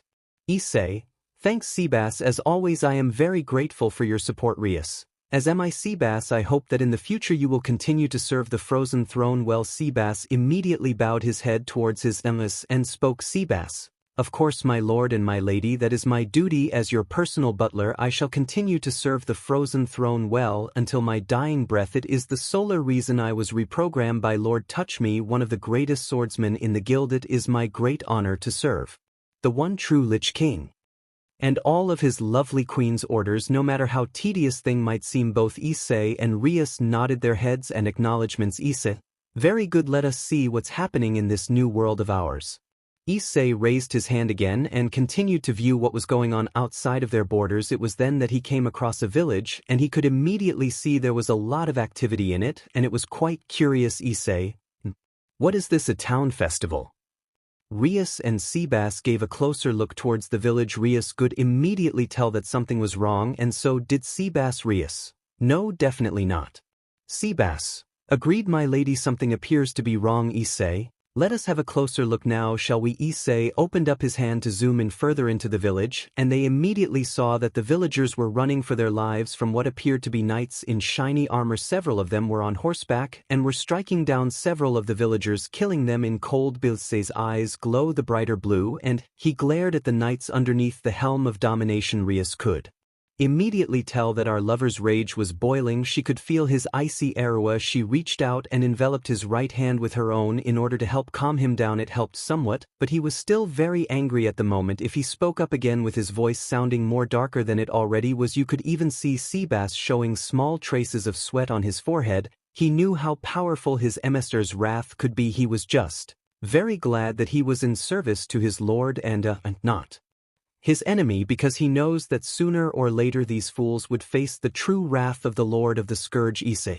those men don't appear to be bandits. Issei saw several more villagers getting cut down without any mercy. He saw one of the knights headed open, his face played, and he was grinning like a madman, enjoying the which set Issei off even more. But for some reason, even though he was angry, he felt no empathy towards the humans. Was it because he was also partially undead now, or wasn't something else? Anyway, for the time being it was probably better for things to play out as they were until they knew who this enemy was. Issei started to think to himself. Issei's mind. Issei, What's up with me? How could I watch this violence so calmly and yet angry at the same time and yet also feel somewhat nothing? Back home in the beginning when I was weak I would have probably passed out at the sight of it, but over time I became strong enough to endure the pain to protect those I care about. So BLD and gore became something I just used to, but still. Real-world Issei then noticed a villager looking up from the pool of blood mouthing something. Rias and Seabass turned towards their ME, are wondering what their orders would. Seabass: what are your orders, my lord? Rias: whatever your decision, I will support you and stand by your side. Issei thought it over for a moment and decided that for the time being they would have no choice but to stand down. Issei: leave them be for now, I see no good reason to interfere on their affairs. Rias looked at her love a little sadly. Back home, he would have rushed to aid anyone in need, but perhaps becoming the Lich King brought about something different for her lover entirely. Seabass understood his orders and bowed his head. Sabes: as you wish, my lord. Issei looked towards Seabass only to whiten his eyes a little bit. Luckily Seabass didn't notice, but for that brief moment Issei saw something that would change his view. He saw his old guild friend Lord touch me, but he saw someone else. He saw his old friend that stepped by him through everything, that was a noble swordsman in his own right. He was a true knight, and his best friend, it was Kiba. Issei's mind: Issei, touch me. Kiba. Flashback: Issei immediately thought back to all the times Kiba was at his side fighting for a noble cause, fighting for the person that they cared about the most. Rias. He was a noble knight in service to the Gremory household. He knew his best friend more than anyone else. He knew the pain he went through, but his friend knew the pain that he also went through, and he knew that his best friend wouldn't stand aside and watch innocents die. He would jump straight in just as he would. Flashback: End Rella world. Issei got up from the frozen throne and immediately issued his orders. Issei: Seabass, I am paying them a visit. Prepare a group of Frost Vrykul and several Velku for battle, and tell Albedo to prepare herself for battle. She will be accompanying me and Queen Rias to the village. In the meantime, raise the security level of Ice Crown Citadel to maximum while we are away. Seabass immediately bowed his head and obeyed his orders. Seabass: consider it done, my lord.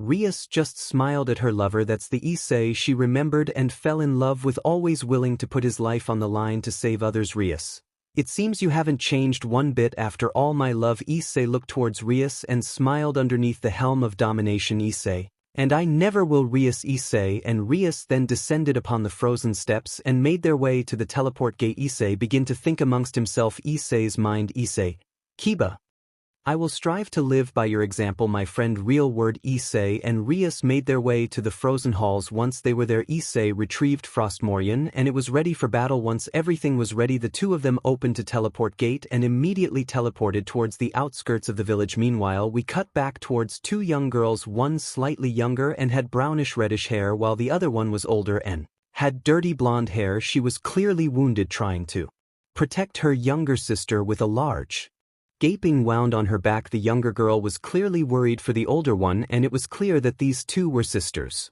Enri. The older girl, now identified as Enri, if continued to cover her little sister, trying her best to protect her even if they cost her life. The two knights that chased her were right behind them. One of them stepped forward and prepared his sword for the final blow, and it was clear he was enjoying this. Knight 1. Ha ha. Enri braced herself for the incoming attack and braced herself for death's cold embrace while still continued to hug her sister, doing whatever she can to protect her. She then had a flashback of her father in the village telling her to run and take her sister that was named Nemu and to run away as far as they could. Flashback: Enri's father: run, Enri, quickly take Nemu and get out of here as fast as you can. Run. He was trying to protect his daughters by attacking the knights, however they quickly tackle him to the ground with one of the knights killing him with his sword. Flashback: and Enri, brace yourself for the inevitable. However, something strange occurred. It started to get cold. Really cold. Even the knights noticed it. Knight 1. Hey, why the hell is it getting so cold? Knight 2. I don't know. Wait, what's that?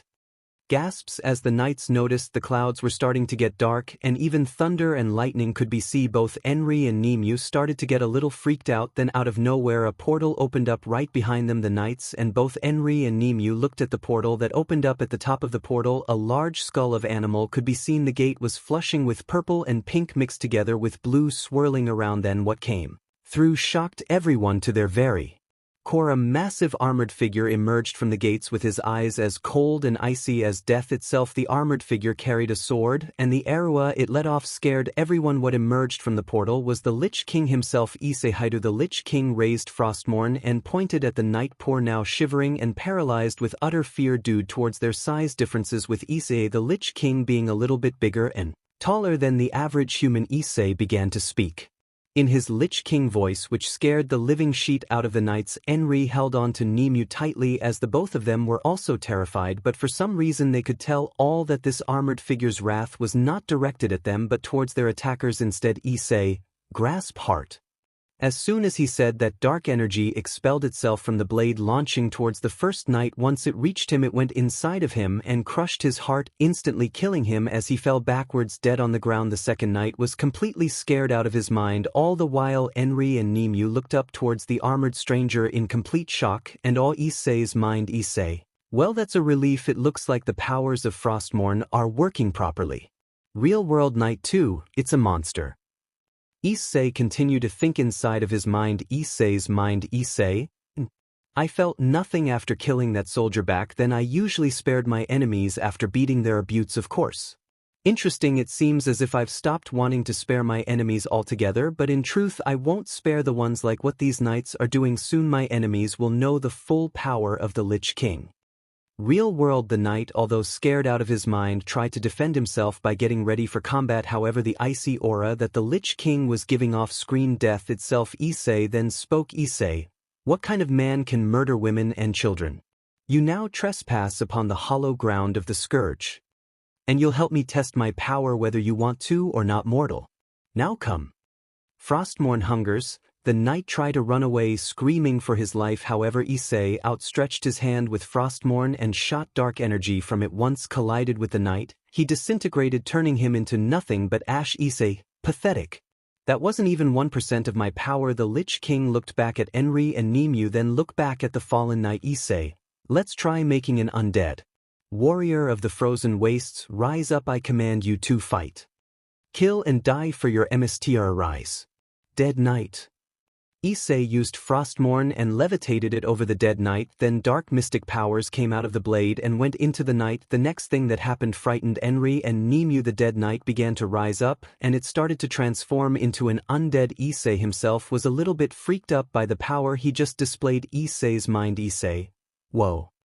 The runic power taking over a dead body, I remember, didn't work like that in Yggdrasil. However, I do remember something similar like that happening in World of Warcraft. Kind of cool. I think, real world. The undead knight began to rise up and it started to transform into an undead. Its armor changed and it now hid a massive shield and sword. This was a death knight. However, unlike his elite ones, this one was just one of his standard death knights. The death knight is turned towards his emperor and bowed. Issei immediately gave out his orders. Death knight, kill anyone in the village that who looks like how you previously were before. The death knight nodded his head and let out a fierce roar, signaling he was ready for battle and it willing to give his life for his one true lord. The death knight immediately turned towards the village and start running his way towards it. Issei began to think to himself that he should probably thought his orders before speaking. Issei's mind.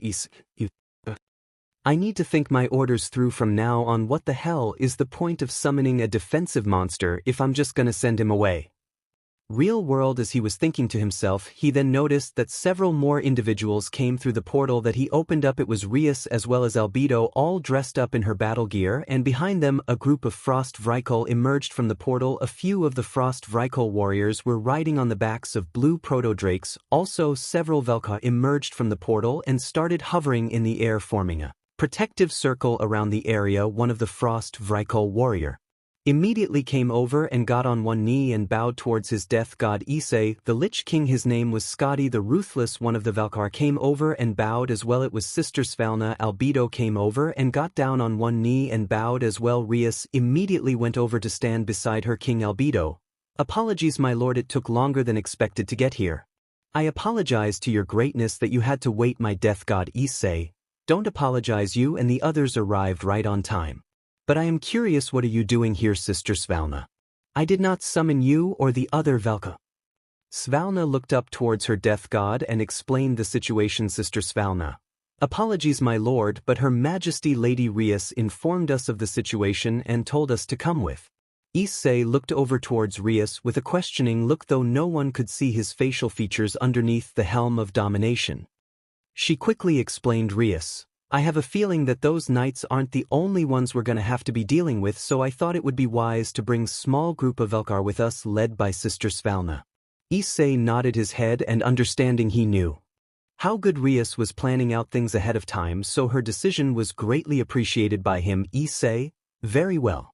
Svalna, you and the rest of the Velkar will accompany us on this mission. Issei then turned his attention towards the leader of the Frost Vrykul, Skadi the Ruthless, and gave him his orders. Issei, Sakti the Ruthless, you and the other Frost Vrykul will be in the front taking care of the ones that the Death Knight missed.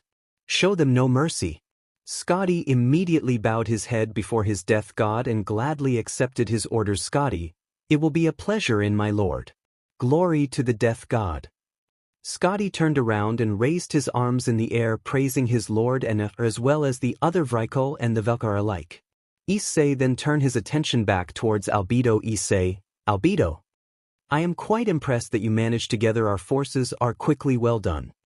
Albedo was honored that her He appraised her. Albedo, thank you for saying so, my lord. Now then, how would you like me to deal with these pathetic mortals? Albedo gestured towards both Enri and Nemu. The Frost Vrykul and the Velkar were all staring down at them, considering how massive they were. Both Enri and Nemu were terrified at their gazes. They never before seen beings like them before. Enri held on to Nemu tightly, embracing her sister. Both Issei and Rias could see the terrified expressions. Issei immediately told Albedo and the others that they were of no threat. Issei, these two are no threat. The pathetic humans wearing the armor are our enemies. And they are the ones we are after. Albedo, Svalna and Skadi bowed their heads toward their emsir, understanding their orders. Svalna, we understand, my lord.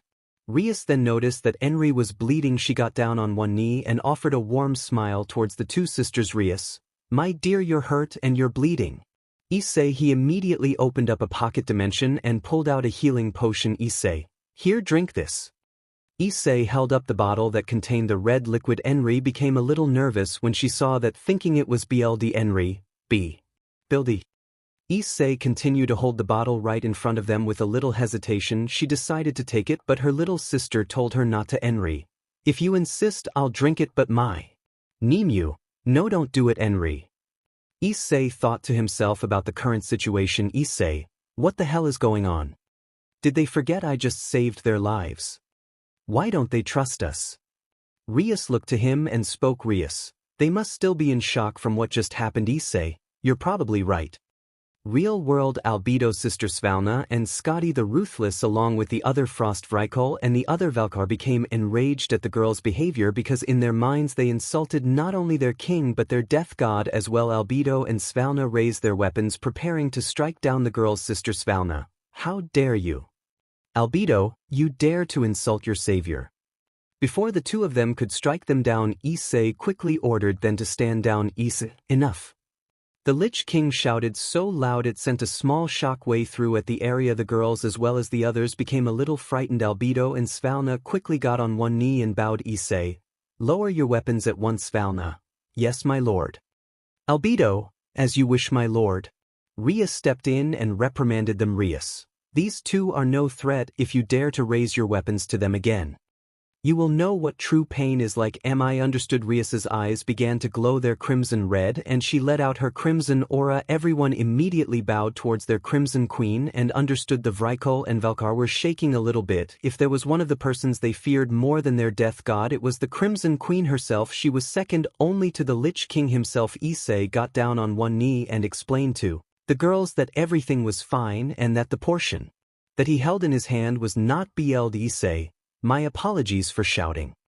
What I'm holding in my hand is not BLD. This is a healing potion. Take this and your wounds will be healed. Enri took the potion from Issei, unscrewing the bottle and drinking it only, and then she could feel her wounds healing as good as new, as if they were never there in the first place. Enri, wow. Issei, I assume the pain is gone now. Enri, yes it is. Issei then stood and asked them a few questions. Issei, tell me, have you ever heard of magic before? Enri was confused by the question but nodded her head in confirmation. Enri, I actually have a friend who frequents our village. He's a pharmacist who practices magic. Issei nodded his head and understanding Issei. Perfect, then it is not hard to understand. I may be a warrior, but I am also a magic caster myself, as you saw with me raising the undead Death Knight. Rias stepped forward and placed a magical barrier around the two sisters, protecting them. Rias, don't worry, I just casted 2 protection barriers around you. You'll be safe from here on out. Issei, indeed, but just in case take these as well. Issei opened up another portal and got 2 small horns out of it, tossed them towards the girl. Issei, if you blow the horns, an army of goblins will appear to do your bidding. Do not hesitate to use them if needed. Issei turned around and marched towards the village with his followers following behind him. It started to get colder and the snow continued to pour down and ice spread across the ground with each step he took. Henry timidly asked for his name. Henry, excuse me. Thank you so much for saving us. We are forever grateful. Nemu. Thank you so much, mister. Both of the girls bowed towards their savior in appreciation. Albedo and the Vrykul and Velkar nodded their heads in appreciation for the girls' gratefulness towards their death god. Issei stopped in his tracks for a brief moment and acknowledged their praises. Issei, it was no problem. He continued to walk forward until Henry decided to ask for his name. Henry, wait, may I please have the name of the man who saved me? Issei stopped in his tracks once again, thinking of his name that he should be known by. Rias could tell he was thinking about something and decided to speak to him through their mental link. Rias, I think they should know who you are, my love. Issei, my name, huh? Yes, they should all know. Real world. Issei turned around with his cape flowing behind him. He impaled Frostmourne in the ground and rested his hands on the top of the hilt. Albedo and the others immediately kneeled before him. Issei, you shall remember it well. I am not immortal like yourselves. You will tell everyone of my powers and my might. I am a divine being. I have come to the mortal realm to reclaim what is mine. I am the god of death. I am the Lich King. As he said that, his eyes began to glow a brighter shade of blue, and the snow and ice and everything began to expand in the wind began to pick up, showing that what he said was indeed true. The girls couldn't believe what their eyes were seeing. A literal god was standing in front of them, a god of death. After what they just witnessed, they couldn't help believe in what he was saying was true. Soon all would know the wrath of the Lich King. Meanwhile, back in the village, one of the night was tossed in the air like nothing. This got the attention of the others as well as the captive villagers. All of them turned towards what had happened, only to notice that a massive undead was attacking. The Death Knight had made it to the village, and it was going to make it meat grinder of these knights. The Death Knight swatted away one of the other knight away with his shield and let out a massive roar. All of knights and the villagers became frightened at what they saw. Some of the knights started to back away. Enter one of them started to run away from the undead. The Death Knight, however, was too fast and appeared right in front of the fleeing soldier. He raised his massive sword, swinging it down, cutting the knight in half. The knight's blood splattered all over the place. Some even got on one of the knights that was leaving this attack. He started to whimper in fear. Another one charged forward, swinging his sword at the young dead, trying to kill him. Knight, die. The knight swung his sword down on the undead, only for it to completely shatter upon impact. The knight was completely stunned and in shock of what just happened. The undead turned around and swatted him away with his massive shield, send again flying all the way to the forest. Spoken noise. Another one tried to run and escape with his life, only for the Death Knight to appear in front of him and cut him down in cold blood. The knight captain that was leading them noticed that the undead was only targeting his men. Captain Lawns, it's only killing the men in armor and it's enjoying it. The knights began to panic, thinking all was lost. Night 1, God help us all. Night 2, we're doomed. It was then that the second knight captain screamed for his men to get over here and protect him. His name was Captain Belius. Belius, you idiots, hurry up and take down that monster. He noticed all the blood spattered on his armor and began to freak out even more. Belius, this can't be happening. I'm too rich to die in a hellhole like this. You men get over here now, be my shield so I can escape. Captain Lawns gave him a glare and told him to stand his ground. Captain Lawns, Deminute, stand your ground. Belius, don't you dare be a coward. Belius continued to freak out and back away, only to step on one of his fallen comrades with his blood splattered all across the ground. He looked over and noticed his fallen comrade and started to freak out even more. The Death Knight immediately took notice of him and made his way over until he was right in front of him. Belius, protect me, I have money, I'll give you 200 gold pieces. No, make that 500 gold. I'll pay a 1,000. It was then that the hand of his fallen comrade reached over and grabbed his angle. He then looked down to see that the face mask of the knight's helmet was shattered, revealing a bloodied face, and that did it for him. He screamed at the top of his lungs and fainted. The Death Knight immediately impaled him with his massive sword repeatedly until he was dead, all the while with him begging anyone to save him while offering them money. Start at 132. Minute Belius. Don't just stand there, help me please. Save me money, take it all. Save me. And with one more massive stab through the gut, he was dead. As soon as the Death Knight finished his work, he then turned his attention back towards the other knights. Knight 1. No way, I can't do this. Knight 2. Screw this. Just before anyone could run away, the captain called up for his men to stand tall and defend themselves. To the death, Captain Lawns. Hold steady. Stay strong, we will stand our ground and defend our brothers. Let's get the archers time to retreat. The rest of you prepare for battle.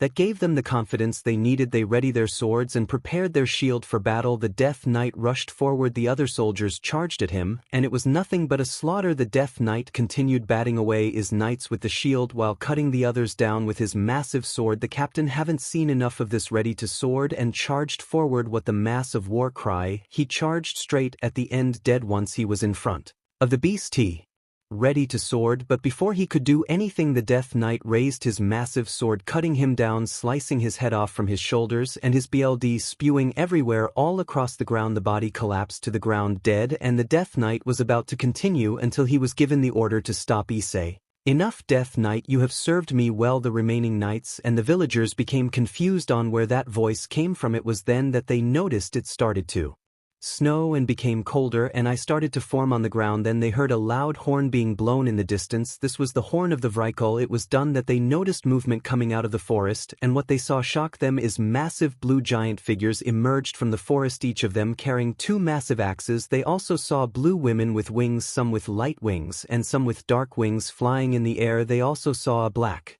armored individual, a striking, appealing woman with crimson red hair, and then they saw him plotted with the armor of damnation, wielding the powerful rune blade. Frostmorian, the Lich King, had made himself known as he stepped forward. Once they were in front, other remaining knights who were now shaking not just from the cold but from fear, as if they were staring into the eyes of death itself. Issei's eyes glowed an icy mystic blue, and nobody could see his face, just the helm of domination that adorned his head. Several of the villagers gasped. They couldn't believe what they were seeing, and several of the knights literally said themselves, Issei, you fools have crossed into the world of the dead itself in hopes of saving your allies and slaughtering all those around you, and have risked life and limb to be here. Allow me to help. Issei raised Frostmourne in the air, and out of the blade came dark energies that spreaded through the corpses of the fallen knights, and let me tell you, what scared the literal shit out of everybody. But what scared them even more was that the fallen knights had risen, becoming undead minions of the scourge, turning into skeletal soldiers, and thus walking over and joining the ranks of Issei's small but powerful army that stood before everyone. Issei,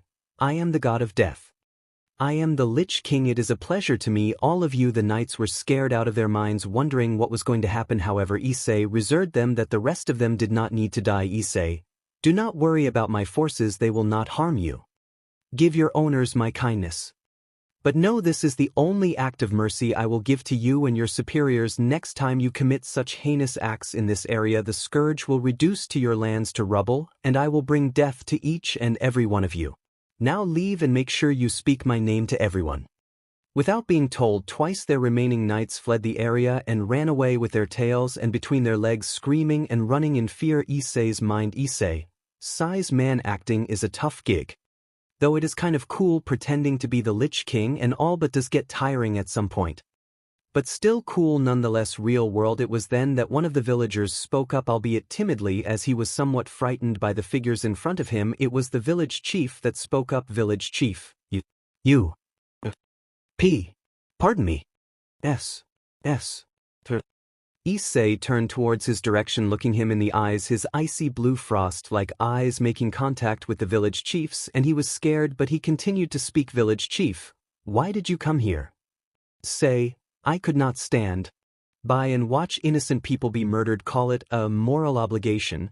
Some of the villagers seemed to be a little more frightened, but Issei raised his hand, ushering them to be silent. Issei, Be at ease, this village is now under the protection of the scourge. You no longer need to be scared. Rest assured, my undead forces will do you no harm. Issei marched forward, standing right in front of the group of villagers. His dark towering presence, along with his cape flowing in the wind, made him appear to be a dark lord of the undead, of which he was. Some of the villagers gasped. One of his Valkyr came down right beside him and told the villagers to be grateful. Valkyr, you fool should be grateful. Kneel and the presence before the Lich King, the true god of death and the one true ruler of this world.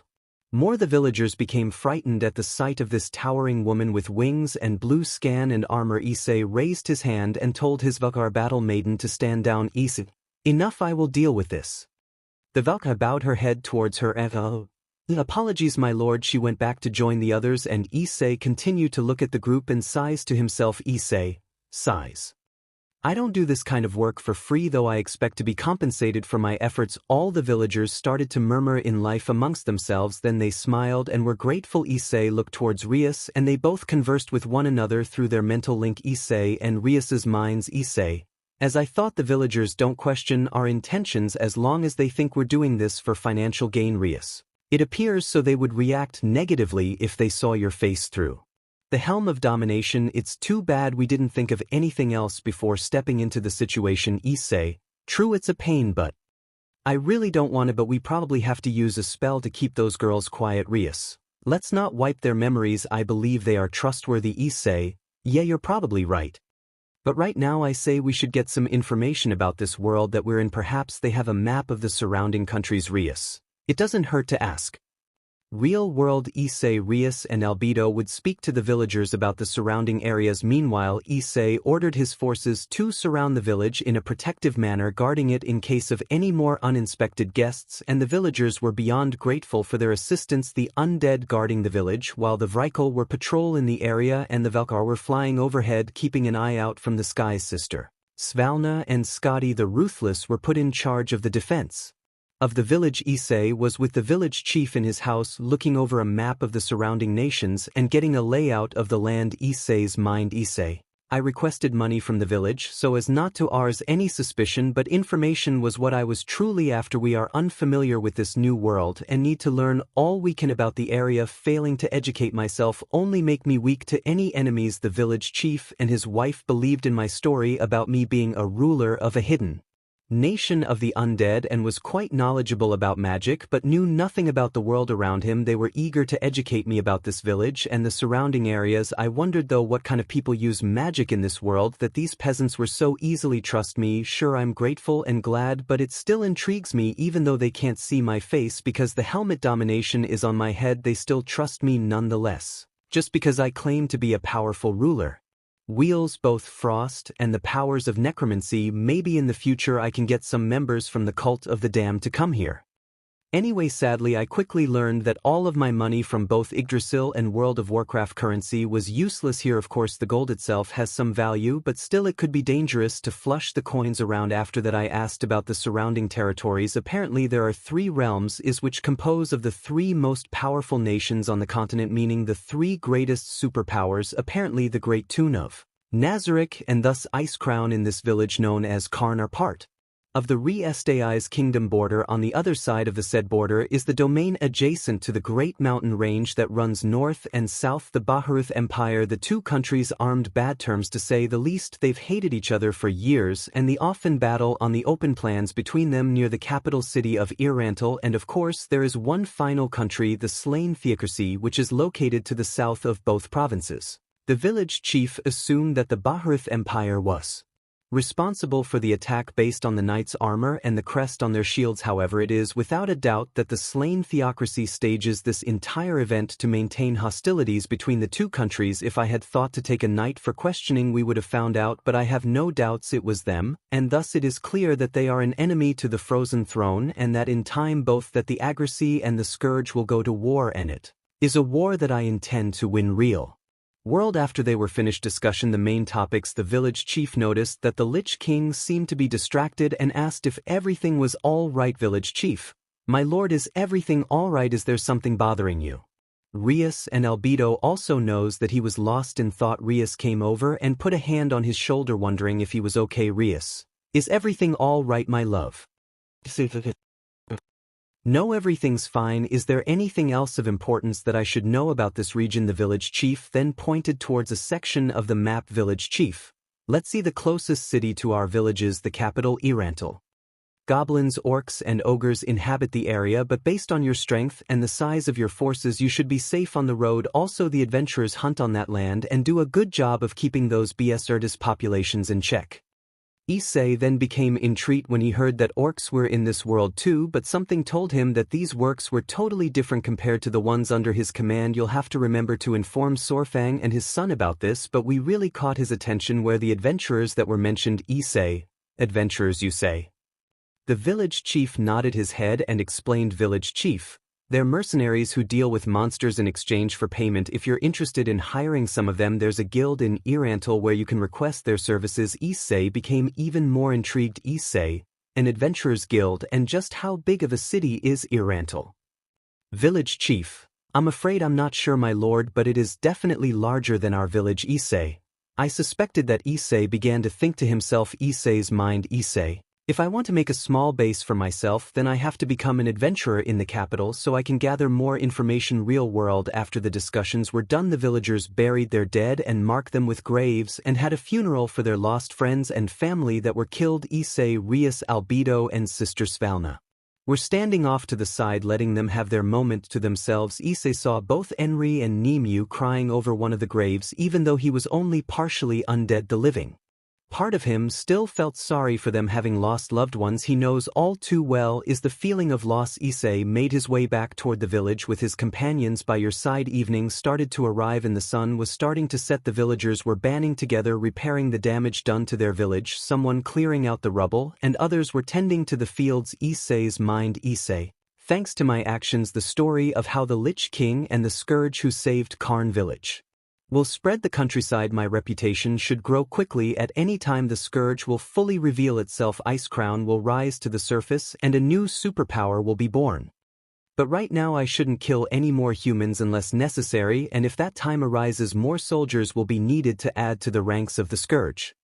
Also, a man with a reputation needs a cause, one that will allow me to win the support of one of the country's size. I'm exhausted. Real world. Issei, today's mission was a great success. Rias, indeed it was, my love. Issei, we should have back home to Ice Crown. Albedo, right away, my lord. Sister Svalna, as you wish, my lord. As they were discussing, a villager came by carrying a wooden beam. Passing them, he nodded his head and waved to them. Villager, hey there. Issei and Rias noticed how Albedo and Svalna were looking at the human villagers. Issei, you two seem to dislike humans. Albedo, what's to like about them, my lord?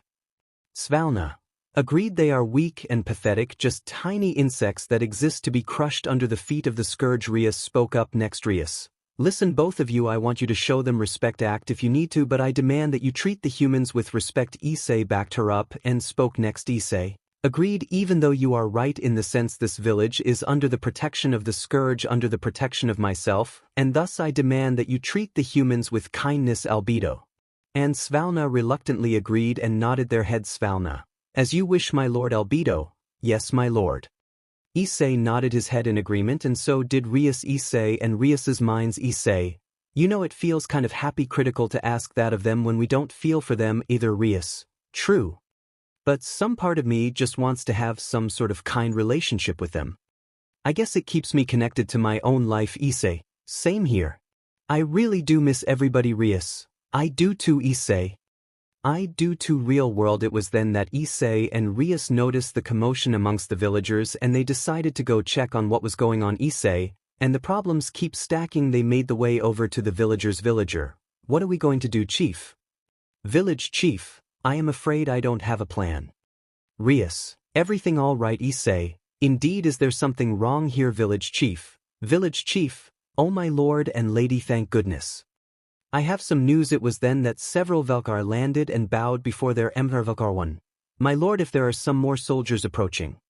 We can around 50 all on horseback. Issei, is that so? Velkar 2. Yes, my lord, what are your orders? Issei turned towards the village chief and told them he could handle this. Issei, do not worry, I will handle this situation. Me and my forces will protect you in case of something were to go wrong. Issei then turned towards his undead forces and issued out his orders. Issei, Scotty, you and the other Frost Vrykul will be at the front along with the undead forces. Sister Svalna, you and the other Valk will provide aerial cover around the village. Albedo, you will stay here with myself and Queen Rias and act as our bodyguard. But should things get interesting, I will enter the battle myself. Am I understood? Scourge forces. Yes, my lord. All hail the Lich King. Issei then turned towards the village chief and told him what to do. Issei, Chief, I want you to get yourself and the other surviving villagers around your house. When you're done, come meet me at the town square. The villagers became glad that the undead forces were here to protect them, and they were eager to carry out the Lich King's orders. Village chief. Yes, of course, your majesty. Once everybody was in precision with the Vrykul and the undead outing front along with the Valkar hovering overhead. Issei Rias along with Albedo Svalna and the village chief waited in the town square. It was then that they heard the noise of horses off in the distance galloping fast ahead. The Scourge forces raided themselves for battle just in case the villagers were hiding in the main hut. It was then that they saw the galloping horses with the soldiers on them approaching. Once they saw the village of Bed, the soldiers couldn't believe what they were witnessing. Masa. Blue giants along with undead forces and giant blue women with wings hovering over the leader ordered his soldiers to halt, and although horses stopped in front of the chief warrior and general of the group of soldiers stood across from the Scourge forces. Gazef Stronov stared at the undead forces that lay before him. It was then that his second-in-command rode up, represented him, and asked what was going on. Vice Chief. Sir, what are your orders? Gazef, wait here.